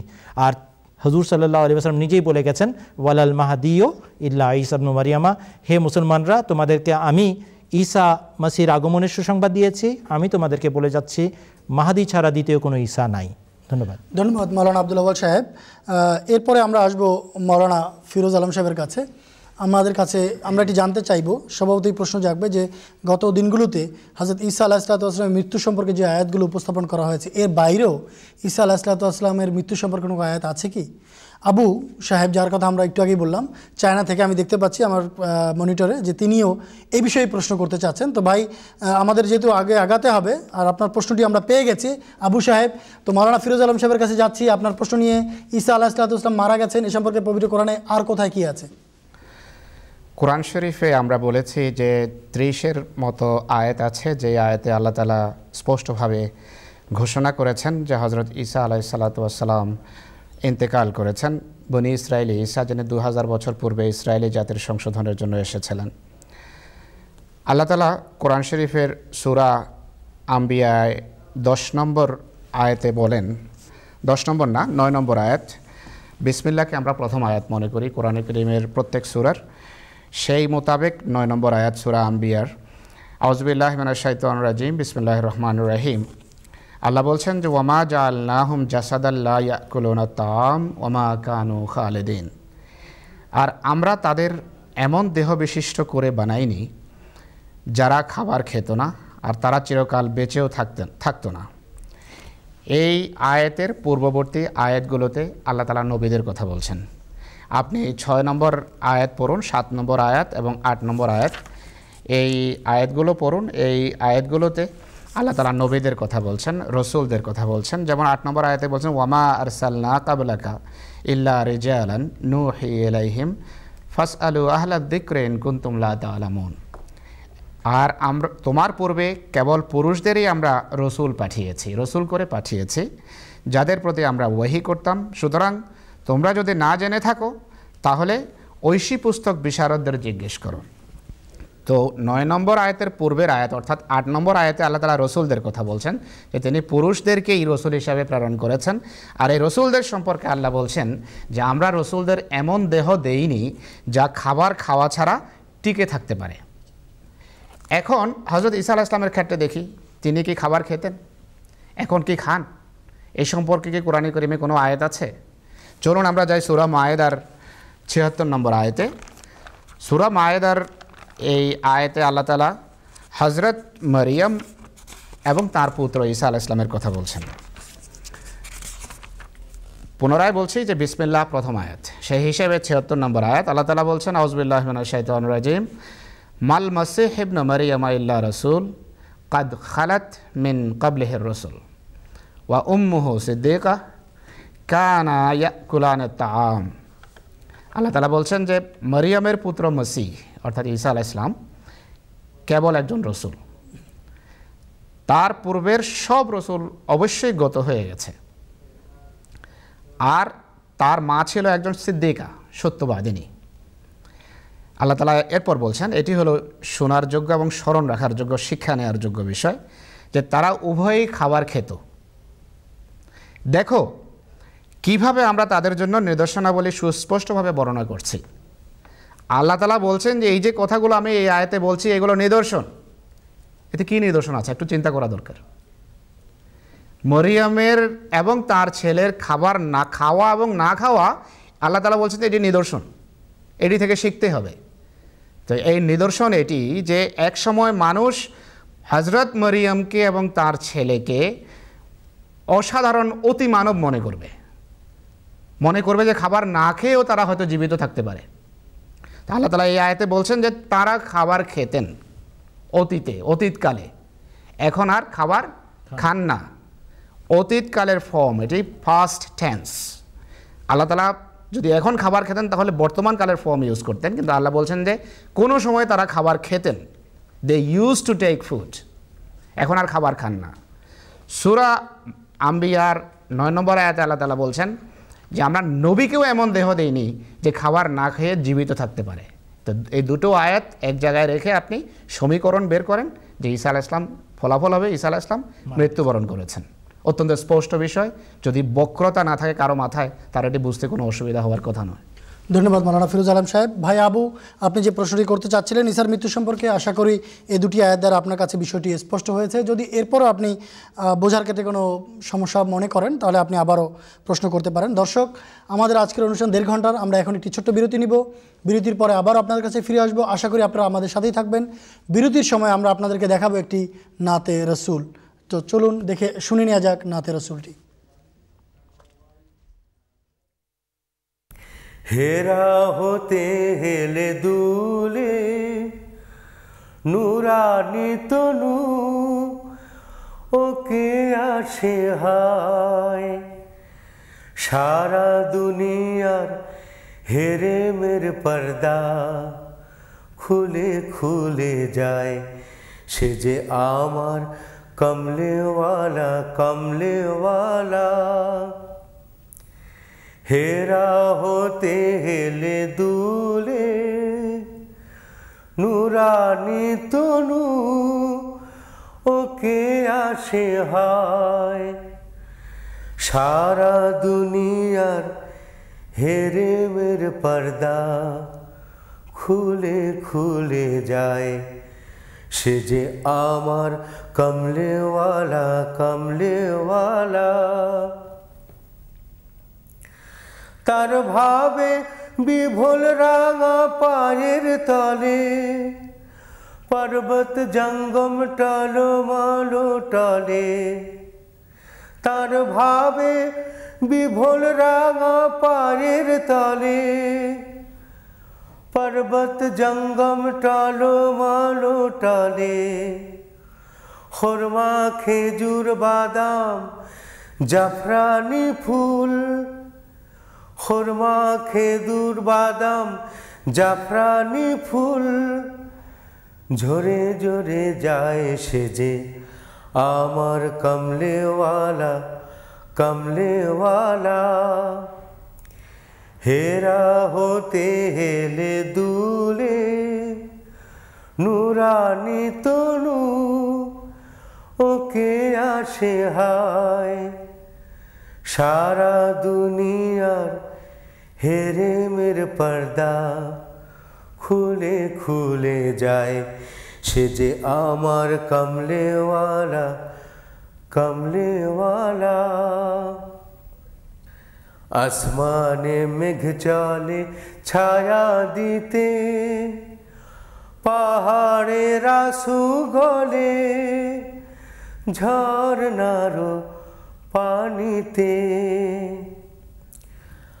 আসমানে মেঘ চলে ছায়া দিতে, পাহাড়ের আঁসু গলে ঝরনার পানিতে বিজলি চায় মালা হতে, বিজলি চায় মালা হতে, পূর্ণিমার চাঁদ তার মুকুট হতে চায় সেজে, আমার কমলেওয়ালা কমলেওয়ালা, সেজে আমার কমলেওয়ালা কমলেওয়ালা। আসসালামু আলাইকুম ওরহমতুল্লাহি ওবরাকাতুহু। দর্শক, এতক্ষণ আপনারা শুনছিলেন একটি নজরুল গীতি। MTA বাংলা বিভাগকে ধন্যবাদ যে তারা এত সুন্দর নজরুল গীতিটি প্রস্তুত করে পাঠিয়েছেন। এবারে আমরা আবার আলোচনায় ফিরে আসব। দর্শক, আবার আপনাদেরকে জানিয়ে দিচ্ছি আজকে আমাদের আলোচনার জন্য এখানে স্টুডিওতে উপস্থিত আছেন মোহতারাম মাওলানা আব্দুল আউয়াল সাহেব এবং মোহতারাম মাওলানা ফিরোজ আলম সাহেব। দর্শক মণ্ডলী, ঈসা আলাইহিসসালাম মারা গেছেন এ কথা পবিত্র কোরআন দ্বারা অকাট্যভাবে প্রমাণিত। হযরত মসিহ মাউদ আলাইহিসসালাম আল্লাহ তাআলার কাছ থেকে জ্ঞান লাভ করে কেবল কোরআনের আলোকেই এটি প্রমাণ করেননি যে তিনি মারা গেছেন, বরং তার কবরও শনাক্ত করে দেখিয়েছেন, উদ্ঘাটন করে দেখিয়েছেন। তো এ ব্যাপারে অনেকেই জানতে চেয়েছেন, আমরা অনেকেই জানতে চেয়েছেন, সবার নাম নিতে পারছি না, কিন্তু গত অনুষ্ঠানে জানতে চেয়েছিলেন আবু সাইদ মল্লিক সাহেব অক্সফোর্ড থেকে যে ঈসা আলাইহিসসালামের কবর যে কাশ্মীরে আছে এটি আপনারা কিভাবে বলেন বা প্রমাণ কি, আর ওখানে দুজনের কবর আছে, তো এই ব্যাপারে যদি একটু স্পষ্ট করে বলতেন। তো এখন আমরা আপনাদেরকে দেখাচ্ছি একটি ভিডিও ক্লিপ। তো চলুন দর্শক, দেখে নেওয়া যাক ঈসা আলাইহিসসালামের কবরের উপর একটি ভিডিও ক্লিপ।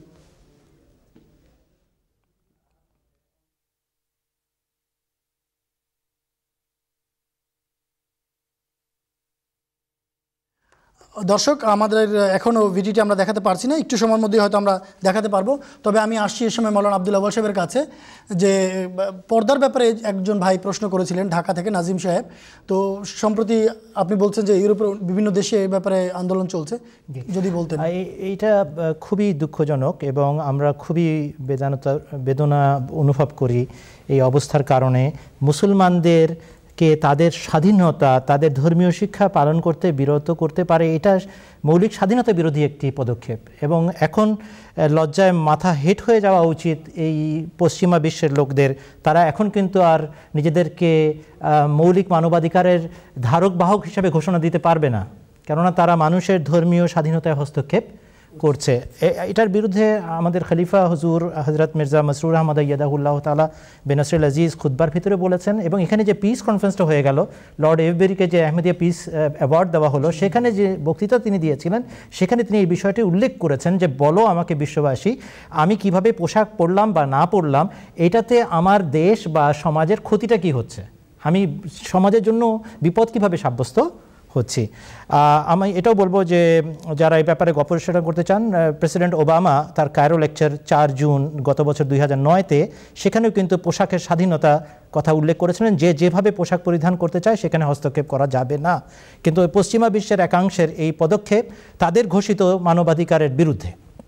কিন্তু এটাও আমাদের ভালোভাবে জানতে হবে যে এর পেছনে কারণটা কি। আমি একজন ধর্মশাস্ত্রের সাধারণ ছাত্র, আমার কাছে মনে হয়েছে বিষয়টি আল্লাহর পক্ষ থেকে একটি ঐশী প্রতিশোধ। কেন? মুসলমানদেরই একটি শ্রেণী পাকিস্তান নামক রাষ্ট্রে আহমদিয়া মুসলিম জামাতের সমস্ত ধর্মীয় স্বাধীনতা হরণ করেছে। বলেছে নামাজ পড়লে মুসলমান দেখাবে, নামাজ পড়লে 3 বছরের জেল, আসসালামু আলাইকুম বললে 3 বছরের জেল, কলেমা লা ইলাহা ইল্লাল্লাহ মুহাম্মাদুর রাসূলুল্লাহ পড়লে 3 বছরের জেল, নিজেকে মুসলমান ঘোষণা করলে 3 বছরের জেল। তখন আমাদের মুসলমান প্রেম কোথায় ছিল, ইসলাম প্রেম কোথায় ছিল? আমাদের সামনে 298 খ এবং 298 গ ধারা সেখানে জিয়াউল হক সাহেব জারি করে গেছিলেন, যেটার এখনও পাকিস্তান ভুগছে, রক্তাক্ত অবস্থা সে দেশের ভেতর। সেখানে মুসলমানদেরকে তাদের সমাজের ভিতরে তাদের ধর্মীয় অনুশাসন মেনে চলতে দেওয়া হচ্ছে না। এটা কেমন ইসলাম? যেহেতু তখন আমরা নীরব দর্শকের ভূমিকা পালন করেছি, এখন আল্লাহ তাআলার এই একটা প্রাকৃতিক নিয়মের অধীনে একটা বিরাট প্রতিশোধের ব্যবস্থা শুরু হয়েছে। এখন অমুসলমানরাও মুসলমানদেরকে কোণঠাসা করছে। তাদেরকে যদি বলেন যে কেন কোণঠাসা করছো, আমাদের অধিকার থেকে বঞ্চিত করছো কেন, তারা উত্তরে এটা বলতে পারে, তোমরা নিজেদের অধিকার নিজেরা খর্ব করে বসে থাকো, তখন কোনো অপরাধ হয় না। আমরা যদি তোমাদের একটু অধিকার থেকে বঞ্চিত করি তাহলে অসুবিধা কী আছে? সুইজারল্যান্ডে সেদিন মিনার বানানো নিষিদ্ধ হয়ে গেছে। এদিকে পর্দা নিষিদ্ধ, পর্দা করা যাবে না, হিজাব পালন করা যাবে না, এটা নিষিদ্ধ হচ্ছে ফ্রান্স এবং অন্যান্য দেশে। তাহলে মুসলমানদের এখনও জাগ্রত হওয়া উচিত যে আমরা কি অপরাধটা করলাম। সেটা সংশোধন করা উচিত। পাকিস্তানের এই রাষ্ট্রীয় আইনের বিরুদ্ধে পুরো মুসলমান বিশ্বের একত্র হয়ে একটা অবস্থান নেওয়া উচিত যে এটা করো না। আহমদিরা মুসলমান কি মুসলমান না সেটা আমরা বিচার করব না, আল্লাহ করবেন, কিন্তু তাদের অধিকার থেকে তাদেরকে তোমরা বঞ্চিত করতে পারো না। তা না হলে কিন্তু অন্যান্য দেশ একই ব্যবস্থা নিচ্ছে মুসলমানদের বিরুদ্ধে। এই জন্য খুব সাবধান হয়ে আমাদের কাজ করা দরকার। আপনাকে ধন্যবাদ, আপনি ইসলাম প্রেমিক, মুসলমান প্রেমিক, আমরাও তাই, কিন্তু নিজেদের গলতটাও দেখা দরকার। ধন্যবাদ আপনাকে। ধন্যবাদ মাওলানা আব্দুল আউয়াল সাহেব, সুন্দর একটি পয়েন্ট উপস্থাপন করেছেন। দর্শক, আমরা আব্দুল আউয়াল সাহেব প্রশ্নের আগে বলেছিলাম যে ঈসা আলাইহিস সালামের কবরের উপরে আমরা একটি ভিডিও ক্লিপ আপনাদেরকে দেখাবো। এখনই রিপোর্টটি এসে হাতে পৌঁছেছে, চলুন দেখে নেওয়া যাক।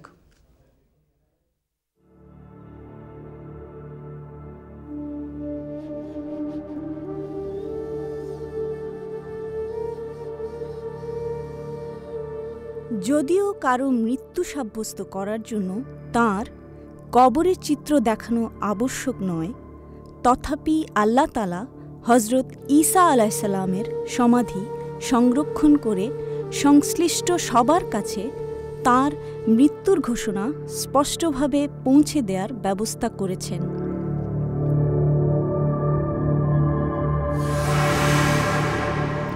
ভারতের কাশ্মীর রাজ্যের শ্রীনগর শহরের একটি মহল্লার নাম খানয়ার।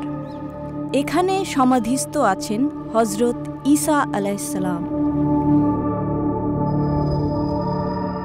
যিনি এখানে ইউজ আসেফ নবী নামে পরিচিত। অনেক কাল পরে তাঁর সমাধির পাশেই সমাহিত হয়েছেন একজন মুসলমান মনীষী হজরত মীর নাসির উদ্দিন শাহ।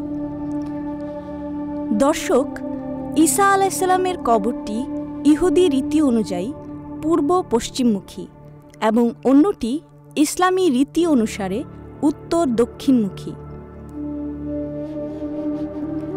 আহমদি অআহমদি, মুসলমান অমুসলমান নির্বিশেষে ধর্মীয় ব্যুৎপত্তি সম্পূর্ণ গবেষকরা বর্তমানে অকপটে স্বীকার করে চলেছেন এই সেই সমাধি যেথায় হজরত ঈসা আলাইহিসসালাম চিরনিদ্রায় শুয়ে আছেন।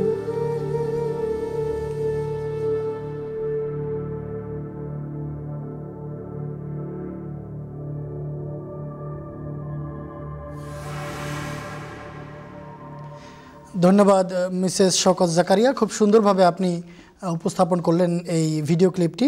দর্শক, ঈসা আলাইহিসসালামের কবর প্রদর্শনের মাধ্যমে আজকে আমরা ঈসা আলাইহিসসালামের মৃত্যুর বিষয়টির ইতি টানছি। এবার আমরা যাব খতমুনবুওয়াত প্রসঙ্গে।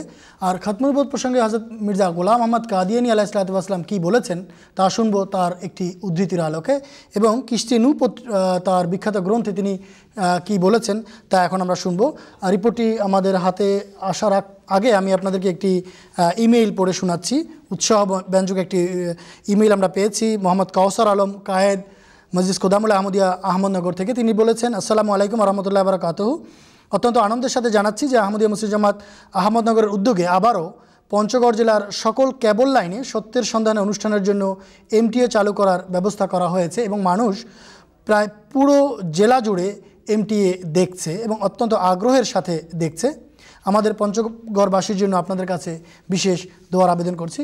আপনার এই চিঠি আমরা পড়ে দিলাম এবং আপনার এই চিঠির মাধ্যমে আমরা সবার কাছে দোয়ার আবেদন করছি পঞ্চগড়বাসীর জন্য। তো এবারে চলুন আমরা দেখে নেই হযরত মসিহ মাউদ আলাইহিসসালামের একটি উদ্ধৃতি। হযরত মির্জা গোলাম আহমদ আলাইহিসসালাম হযরত মুহাম্মদ মুস্তাফা সাল্লাল্লাহু আলাইহি ওয়াসাল্লামের প্রশংসা করতে গিয়ে লিখেছেন, আদম সন্তানদের জন্য হযরত মুহাম্মদ মুস্তাফা সাল্লাল্লাহু আলাইহি ওয়াসাল্লাম ছাড়া এখন আর কোন রসুল আর শাফি বা যোজক নেই। তাই তোমরা এই ঐশ্বর্যপূর্ণ মহান নবীর সাথে সত্যিকার প্রেম ও বন্ধন গড়ে তুলতে চেষ্টা করো এবং কোনো ক্রমেই অন্য কাউকে তার উপর কোনো ধরনের শ্রেষ্ঠত্ব প্রদান করো না, যাতে তোমরা আকাশে মুক্তিপ্রাপ্ত হিসাবে গণ্য হতে পারো। মনে রেখো, নাজাত বা পরিত্রাণ এমন কোনো জিনিসের নাম নয় যা মৃত্যুর পরে প্রকাশ লাভ করবে, বরং প্রকৃত নাজাত সেটিই যা এ দুনিয়ায় আপন জ্যোতি প্রকাশ করে। সত্যিকার নাজাত প্রাপ্ত কে? সেই যে বিশ্বাস করে আল্লাহ তাআলা সত্য এবং মুহাম্মদ মুস্তাফা সাল্লাল্লাহু আলাইহি ওয়াসাল্লাম তাঁর এবং সৃষ্টির মাঝে সাফি বা মধ্যবর্তী যোজক এবং আকাশের নিচে তাঁর সমপর্যায়ের অন্য কোনো রাসূল নেই এবং পবিত্র কোরআনের সমমর্যাদায় অন্য কোনো ধর্মগ্রন্থও নেই। অন্য কারো জন্যে আল্লাহ তাআলা চিরস্থায়ী জীবন দানের ইচ্ছা করেননি, কিন্তু তাঁর মনোনীত এ নবী চিরকালের তরে জীবন্ত। কিশতিয়া নূহ পৃষ্ঠা 13।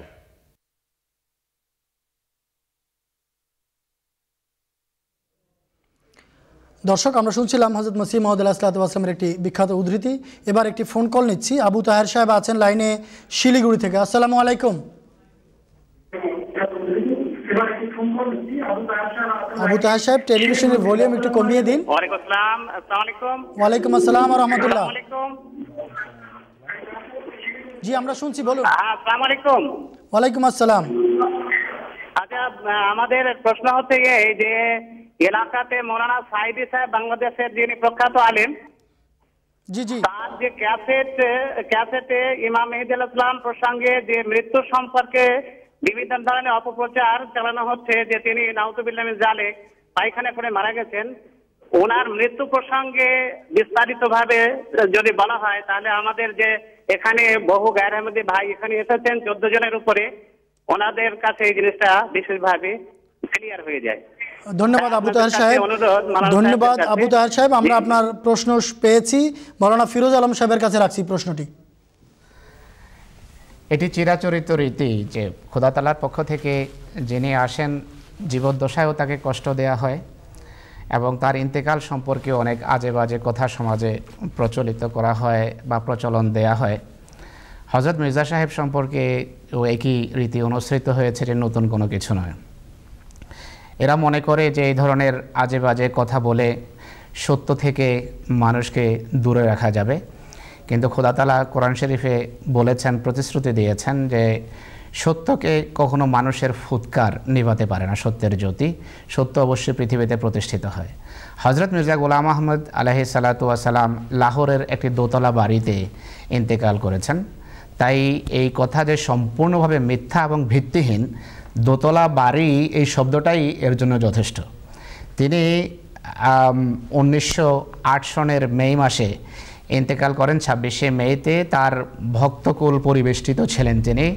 তার পরিবার সাথে ছিল, আত্মীয় স্বজন ছিল, সাথী সঙ্গীদেরকে তিনি এনেছিলেন সাথে। অসুস্থ যখন হন তারা সাথে ছিলেন। তাই এই ধরনের অযৌক্তিক এবং উদ্ভট কথার কোনো যুক্তি সেখানে নেই, কোনো অর্থ থাকতে পারে না। তাই আমাদের এক কথায় উত্তর হলো এটি সম্পূর্ণভাবে একটি মিথ্যা কথা, ডাহা মিথ্যা কথা। আর সেই যুগে আপনাদেরকে আমি ভালোভাবে বলি যে কোনো ব্যক্তি যদি পায়খানায় পড়ে মারা যায় বা এমন ডায়রিয়ায় মারা যায় যা সংক্রামক, তাহলে ইংরেজ সরকার কোনোভাবে এক লাশকে এক জায়গা থেকে অন্য জায়গায় নিয়ে যাওয়ার অনুমতি দিত না। এটি ইংরেজ সরকারের স্বাস্থ্য বিভাগের একটা নীতি ছিল। হযরত মির্জা গোলাম আহমদ আলাইহিসসালাতু ওয়াস সালামের পবিত্র মরদেহ, তার লাশ লাহোর থেকে কাদিয়ান নিয়ে যাওয়া হয়েছে কবরস্থ করার জন্য ট্রেনে করে। এটিও আরেকটা প্রমাণ যে এই যে বিদ্বেষীরা যে কথা বলে সেই কথা সম্পূর্ণভাবে অর্থহীন। আর এই ধরনের কথা কিন্তু আমাদের প্রিয় রসুল হযরত মুহাম্মদ রাসূলুল্লাহ সাল্লাল্লাহু আলাইহি ওয়াসাল্লাম সম্পর্কে বলা হয়েছে। নাউজুবিল্লাহের বিস্তারিত বিবরণ তো আমি দিতে পারবো না, কিন্তু তারা তার সম্পর্কে এই কথা বলে। বিরুদ্ধবাদীরা লিখেছে তাদের বইতে। মৌলানা আকরাম খান সাহেব তার মোহাম্মদ চরিত বইতে এটি উল্লেখ করেছেন যে আমাদের প্রিয় রসুল সাল্লাল্লাহু আলাইহি ওয়াসাল্লাম নাকি মারা গেছেন কোথাও আবর্জনার স্তূপের উপর, সেখানে পড়েছিলেন মরে, আর শুকর নাউজুবিল্লাহ নাকি তার দেহের অর্ধেক খেয়ে ফেলেছে। তো এই ধরনের নোংরা আর আজে বাজে কথা, এগুলো যারা নোংরা মন মানসিকতা রাখে তারাই বলে। যারা প্রকৃতপক্ষে সত্যের সন্ধানী, সত্যের পূজারী, তারা কখনো বাজে কথা বলে না। তারা আসলে কোরআন এবং হাদিস নিয়ে গবেষণা করে যেতে আসলে কোনো সত্য আছে কিনা। যদি কোরআন এবং হাদিস অনুসারে তারা সত্য দেখে তাহলে তারা দুনিয়ার পরোয়া করে না। তারা সত্য যেখানে, তারা সবসময় সেখানে থাকে। তো আমি আশা করব যে যারা সন্ধানী, যারা এখানে এসেছেন, তারা এই বিষয়টিকে কোরআন এবং হাদিসের আলোকে দেখবেন। মানুষের বিদ্বেষী যে সমস্ত মনোভাব আছে সেই মনোভাবকে সম্পূর্ণভাবে আপনারা উপেক্ষা করে কোরআন হাদিস অনুসারে গবেষণা করুন। ধন্যবাদ মাওলানা ফিরোজ আলম সাহেব। এবারে আমরা আরেকটি ফোন লাইন নিচ্ছি। মাওলানা নৌশাদ আহমদ সাহেব সরি, এখানে আমাদের দাম্মাম থেকে আমরা দেখতে পাচ্ছি যে 1 নম্বর লাইনে আছেন ওয়াকার আহমদ সাহেব। আসসালামু আলাইকুম ওয়াকার আহমদ সাহেব। ভাই টেলিভিশনের ভলিউম বন্ধ করে দিন, তারপরে প্রশ্ন করুন। আসসালামু আলাইকুম। ওয়ালাইকুম আসসালাম ওয়া রাহমাতুল্লাহ। আসসালামু আলাইকুম। জি জি শুনছি, বলুন। ওয়ালাইকুম আসসালাম ওয়া রাহমাতুল্লাহ। ওয়ালাইকুম আসসালাম ওয়া রাহমাতুল্লাহ। ওয়ালাইকুম আসসালাম ওয়া রাহমাতুল্লাহ। আপনি আপনার প্রশ্নটি করুন সংক্ষেপে, আমরা অনুষ্ঠানে একদম শেষ দিকে এসে গেছি। আচ্ছা, প্রশ্নটি হলো যে আমরা এখানে যখন এখানকার স্থানীয় লোকদের সাথে যখন কথা বলি, জি জি, তো এরা বলে যে আপনারা এখনো ইমাম মেহেদী অপেক্ষা করো, এখনো সময় হয় নাই। এই অপেক্ষাটা কি মানে কোনো নির্দিষ্ট টাইম নাই যে কতদিন অপেক্ষা করতে হবে? আচ্ছা, ধন্যবাদ আপনার প্রশ্নের জন্য। প্রশ্নটি রাখছি মাওলানা আব্দুল আওয়াল সাহেবের কাছে। যে নির্দিষ্ট টাইম আছে এবং সেই টাইমে হযরত মির্জা গোলাম আহমদ কাদিয়ানী আলাইহিস সালাম এসে গেছেন। এই জন্য যারা আপনাকে অভয় দিয়ে বলছে এখনও সময় হয় নাই, তাদেরকে বলেন কোরআন শরীফ আমাদেরকে বলছে 14 হিজরি শতাব্দীর শিরোভাগে মির্জা গোলাম আহমদ কাদিয়ানী আলাইহিস সালামের দাবি এবং ইমাম মাহদীর আগমনের সময় একেবারে মিল খাচ্ছে। খায়রুল কুরুনে কারনি সুম্মাল্লাযিনা ইয়ালুনাহুম সুম্মাল্লাযিনা ইয়ালুনাহুম সুম্মা ইয়াফশুল কাযিবু, হাদিস শরীফে বর্ণিত আছে 300 বছর পর্যন্ত উত্তম যুগ অতিবাহিত হবে, এরপরে মিথ্যার প্রাদুর্ভাব ঘটবে। এরপরে সূরা সিজদার ভিতরে বলা আছে ইউদাব্বিরুল আমরা মিনাস সামা ইলাল আরজি সুম্মা ইয়ারুজু ইলাইহি ফি ইয়াউমিন কানা মিকদারুহু আলফা সানাতিন মিম্মা তাউদ্দুন। 1000 বছরে ইসলাম ধর্ম জগৎ থেকে বিদায় নিয়ে নিবে, অর্থাৎ ঈমান থাকবে না, শুধু নাম সর্বস্ব ধর্ম ইসলাম থাকবে। 300 যোগ 1000 1300 হিজরি বছর যখন অতিক্রান্ত হবে, সেই সন্ধিক্ষণে চরম অমানিসার যুগ দূরীভূত করার জন্য হযরত আকদাস মির্জা গোলাম আহমদ কাদিয়ানী আলাইহিস সালাম এসেছেন ইমাম মাহদী রূপে। এই যে দুটো আমি সোর্স বললাম হাদিস শরীফ থেকে এবং কোরআন শরীফ থেকে, এর উপরে ভিত্তি করে আলেম সমাজ যারা বিদগ্ধ পণ্ডিত খোদা ভীরু খোদা ভীতি রাখতেন, তারা এটাই গবেষণা করে বের করেছেন 13 হিজরি শতাব্দীর শেষ ভাগে কিংবা 14 হিজরি শতাব্দীর শিরোভাগে ইমাম মাহদী আলাইহিস সালামের আগমন ঘটবে। এবং ঠিক সেই সময়ই মির্জা সাহেবের দাবি আমরা দেখতে পাচ্ছি। সুতরাং তাদেরকে বলুন তোমরা বের করো কোন সময় আসার কথা ছিল, তাহলে দেখো একজনকেই দেখতে পাবে যিনি দাবি করেছেন সঠিক সময় এবং তিনি তার নিদর্শনের মাধ্যমে সত্য প্রমাণিত হয়েছেন। ধন্যবাদ মাওলানা আব্দুল আওয়াল সাহেব। এবারে আমাদের কাছে দর্শক অনেকগুলি ফোন লাইন অপেক্ষা করছে, কিন্তু সময় আমাদেরকে সুযোগ দিচ্ছে না। তো আসছি মাওলানা ফিরোজ আলম সাহেবের কাছে একটি প্রশ্ন নিয়ে, আর প্রশ্নটি করবেন এখন টেলিফোনে মাওলানা নওশাদ আহমদ ব্রাহ্মণবাড়িয়া থেকে। আসসালামু আলাইকুম। ওয়ালাইকুম আসসালাম। আসসালামু আলাইকুম ওয়া রাহমাতুল্লাহ। জি সংক্ষেপে প্রশ্নটি করুন। এখানে কারেন্ট নাই, আমরা আইসিএস এর মাধ্যমে এই সচেতনতা প্রোগ্রাম চাচ্ছি। আল্লাহ তাআলার ফজলে মসজিদ ভর্তি, এখানে আমাদের মুসল্লিরা রয়েছেন, মানুষ দেখছেন। এর সাথে কিছু জিয়ারত তাবলীগও আছে, আমার সাথে 2 জিয়ারত তাবলীগ আছেন। তাদের দুজনের প্রশ্ন বড়, আমি সংক্ষিপ্তভাবে আপনাদেরকে জানাচ্ছি যে হযরত মুহাম্মদ সাল্লাল্লাহু আলাইহি ওয়াসাল্লামের দাবির সত্যতার নিদর্শন তিনি দেখিয়েছেন এবং মানুষটা সত্য বলে স্বীকার করেছে। মির্জা গোলাম আহমদ আলাইহিস সালাম তার দাবির কি সত্যতার নিদর্শন দেখিয়েছেন? এটি একটি প্রশ্ন। দ্বিতীয় প্রশ্ন ছিল তার যে আমরা আজকে আপাতত আপনার একটি প্রশ্ন নিচ্ছি। হযরত মুহাম্মদ সাল্লাল্লাহু আলাইহি ওয়াসাল্লাম অনেক নিদর্শন দেখিয়েছেন সত্যতার পক্ষে, মির্জা গোলাম আহমদ কাদিয়ানী আলাইহিস সালাম তার সত্যতার পক্ষে কি নিদর্শন দেখিয়েছেন? মাওলানা ফিরোজ আলম সাহেব। হযরত মির্জা গোলাম আহমদ আলাইহিস সালাতু ওয়াস সালাম প্রতিশ্রুত মসিহ এবং মাহদী আলাইহিস সালাতু ওয়াস সালাম অগণিত নিদর্শন রেখে গেছেন, দেখিয়েছেন অনেক, একের পর এক আমি এখানে ন্যারেট করতে পারি আপনাদের সামনে, কিন্তু আমাদের সময় সংক্ষিপ্ত। তিনি তার জামাত সম্পর্কে ভবিষ্যৎবাণী করেছেন যে একা ছিলেন, চতুর্দিক থেকে প্রচণ্ড বিরোধিতা হচ্ছিল, শত্রু চেষ্টা করছিল তাকে নির্মূল করার। সেই সময় আল্লাহ তাআলা তাকে সংবাদ দিয়েছেন যে আজকে তুমি একা, কিন্তু আমি তোমার এই ডাক এবং তোমার এই তাবলীগকে পৃথিবীর প্রান্তে প্রান্তে পৌঁছাবো। আজকে জামাতে আহমদিয়া আল্লাহ তাআলার ফজলে পৃথিবীর 195টি দেশে প্রতিষ্ঠিত এবং দৃঢ় ভিত্তির উপর প্রতিষ্ঠিত এবং ক্রমশ প্রসার লাভ করছে। প্রচণ্ড বিরোধিতা হচ্ছে, পাকিস্তানে একের পর এক স্বৈর শাসকরা দাঁড়িয়েছে এই জামাতকে নির্মূল করার জন্য। আমি নাম নিতে পারি, অসুবিধার কিছু নেই। জিয়া সাহেব, ভুট্টো সাহেব, সৌদি বড় বড় রাজারা পয়সা দিয়েছে, কুয়েতিরা পয়সা দিয়েছে, কিন্তু আল্লাহ তাআলার ফজলে জামাতে আহমদিয়ার কাছে ছিল তাকওয়া, সত্য, আল্লাহ তাআলার পক্ষ থেকে আগত সত্য, খোদার পক্ষ থেকে সমাগত সত্য। সেই সত্যকে নির্মূল করার জন্য পৃথিবীর বড় বড় ধনী বাদশারা একত্রিত হয়েছে, পাকিস্তানের মিলিটারি পাওয়ার তাদের সাথে যোগ দিয়েছে, কিন্তু খোদার কথা সত্য প্রমাণিত হয়েছে। তারা খলিফাকে পরিবেষ্টন করে সীমাবদ্ধ করে পাকিস্তানে তাকে ফাঁসিতে ঝুলানোর ষড়যন্ত্র করেছিল, কিন্তু খোদা তাআলা যেভাবে হযরত মুহাম্মদ রাসূলুল্লাহ সাল্লাল্লাহু আলাইহি ওয়াসাল্লামকে ফেরেশতা দ্বারা হেফাজত করেছেন, মুহাম্মদ রাসূলুল্লাহর তুচ্ছ দাস ইমাম মাহদী আলাইহিস সালামের খলিফারও সেভাবে হেফাজত করেছেন এবং হযরত মির্জা তাহের আহমদকে আল্লাহ তাআলা নিরাপদে বাহিরে নিয়ে এসেছেন। তো এই জামাত তো আল্লাহ তাআলার ফজলে এমন বিদ্বেষীদের, এমন শত্রুদের প্রচণ্ড বিরোধিতা সত্ত্বেও উত্তরোত্তর উন্নতি করছে। বাংলাদেশে এই জামাতকে নির্মূল করার সকল চেষ্টা হয়েছে, কিন্তু খোদা তাআলা তাদেরকে লাঞ্ছিত করেছেন। তো আল্লাহ তাআলা সবসময় এই জামাতের সাথে আছেন, এটি ইমাম মাহদী ইসলামের অনেক বড় একটি নিদর্শন সত্যদের। ধন্যবাদ মাওলানা ফিরোজ আলম সাহেব। আমাদেরকে বারবার জানানো হচ্ছে দর্শক যে আমাদের সময় শেষ হয়ে গেছে। 3 জন ভাই অনেকক্ষণ ধরে লাইনে ছিলেন, কিন্তু আমি আপনাদের কাছে ক্ষমা চেয়ে নিচ্ছি। আমিনুর রহমান সাহেব, কাজী তারেক সাহেব এবং আব্দুর রাজ্জাক সাহেব যারা ভারত থেকে ফোন করেছেন, ইনশাআল্লাহ কালকে আপনাদের সাথে কথা হবে। ফিরে আসছি মাওলানা আব্দুল ওয়াহাব সাহেবের কাছে একটি প্রশ্ন নিয়ে এবং সংক্ষেপে উত্তর দেওয়ার অনুরোধ করব। যে আমরা বলছিলাম যে ওফাত ইসার বিষয়টি শেষ, খাতমে নবুওয়াতে ফিরে আসব। তো আহমদিয়া মতবাদের সমর্থনে পবিত্র কোরআনের আর কোনো আয়াত আপনি দিতে চান কিনা? অবশ্যই, এটা তো কোনো ব্যাপারই না। মৌলানা সাহেব একটা সত্যতার প্রমাণ দিচ্ছিলেন যে ইসলামের এই যুগে যে পুনরুত্থান এবং পুনর্জীবন লাভ হয়েছে আহমদিয়া মতবাদের মাধ্যমে, সেটার জয়গান এটা আমাদের আহমদিয়া জামাতের একটি নিদর্শন। হযরত মির্জা গোলাম আহমদ কাদিয়ানী আলাইহিস সালাম তার মৃত্যুর পর খেলাফত প্রতিষ্ঠিত হবে, ব্যক্তিকেন্দ্রিক খেলাফত হবে, যেভাবে আবু বকর সিদ্দিক খলিফা হয়েছিলেন মুহাম্মদ রাসূলুল্লাহর পরে। আজ আমরা সাক্ষী দিচ্ছি হযরত মির্জা গোলাম আহমদ কাদিয়ানী আলাইহিস সালাম 1905 সনে আল ওয়াসিয়াত পুস্তিকায় যে ভবিষ্যৎবাণী করেছিলেন সেটা অক্ষরে অক্ষরে পূর্ণতা লাভ করেছে। আমরা 5ম খলিফার পবিত্র যুগে বসবাস করছি, তার ছত্রছায়ায় ইসলামের সেবা করার সুযোগ পাচ্ছি। কেউ বলতে পারে না যে আমি মরে গেলে আমার নাম নেওয়ার কেউ থাকবে কি থাকবে না। হযরত মির্জা গোলাম আহমদ কাদিয়ানী আলাইহিস সালাম বলেছেন কেবল নাম নেওয়ার লোক থাকবে না এটা নয়, আমার জামাত প্রতিষ্ঠিত হবে, সুপ্রতিষ্ঠিত হবে, নেতৃত্ব থাকবে ঐশী, এবং আবু বকরের মতো ঐশী নেতৃত্বের অধীনে এই জামাত বড় হতে থাকবে। এবং ধন সম্পদের অভাব হবে না আমার জামাতের, কেননা ওয়াসিয়ত করবে লোকেরা। দেখেন তো বাজারে গিয়ে বলেন তো আল্লাহর ওয়াস্তে দুগ্গা খয়রাত দেন।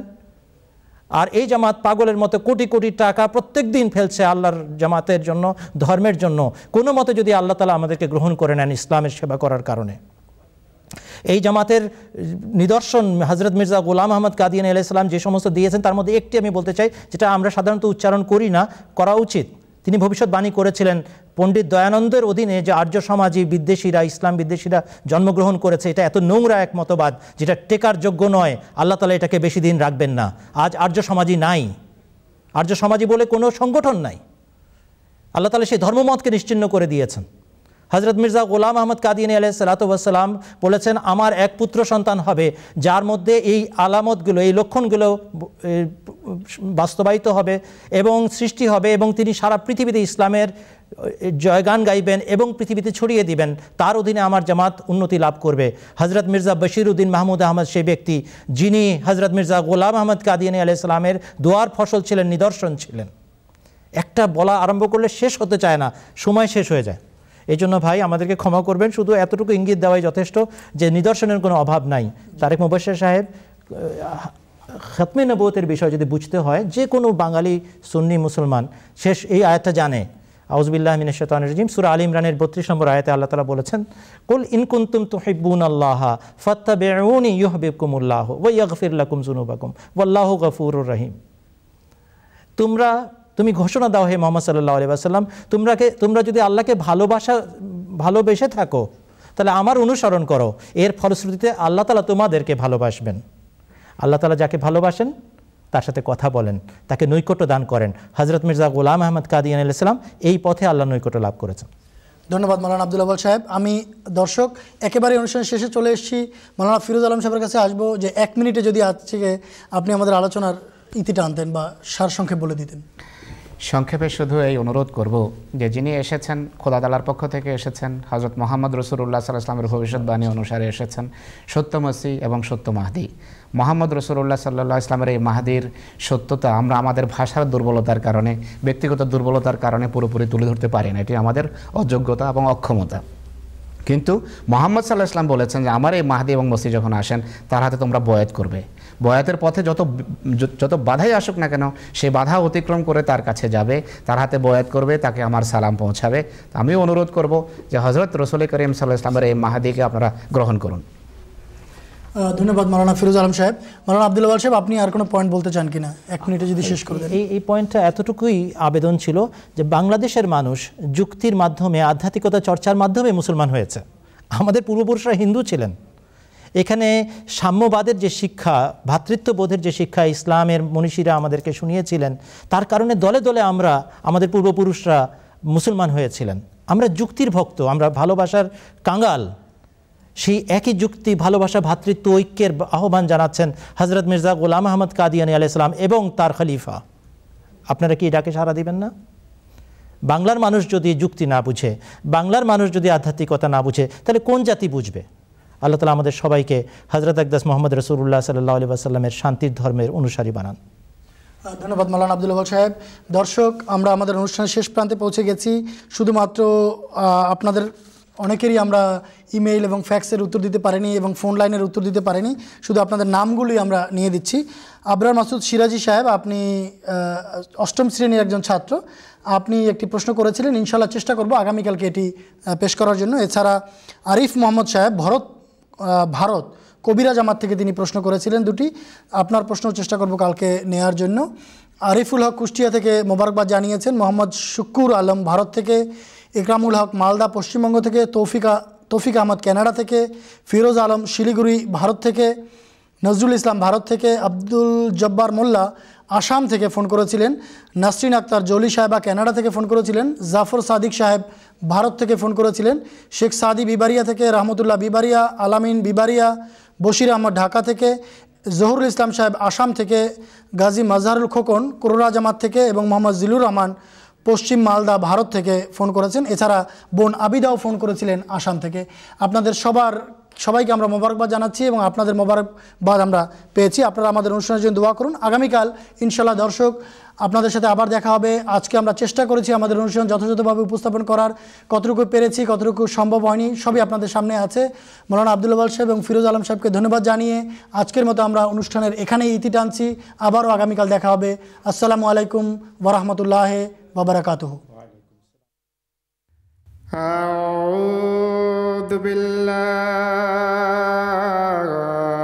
মিনাশ শাইতানির রাজীম।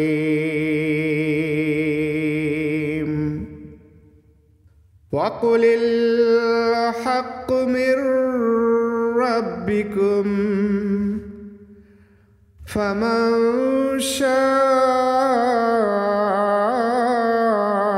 ফালইউমিন ওয়া মান শাআ ফালইয়াকফুর।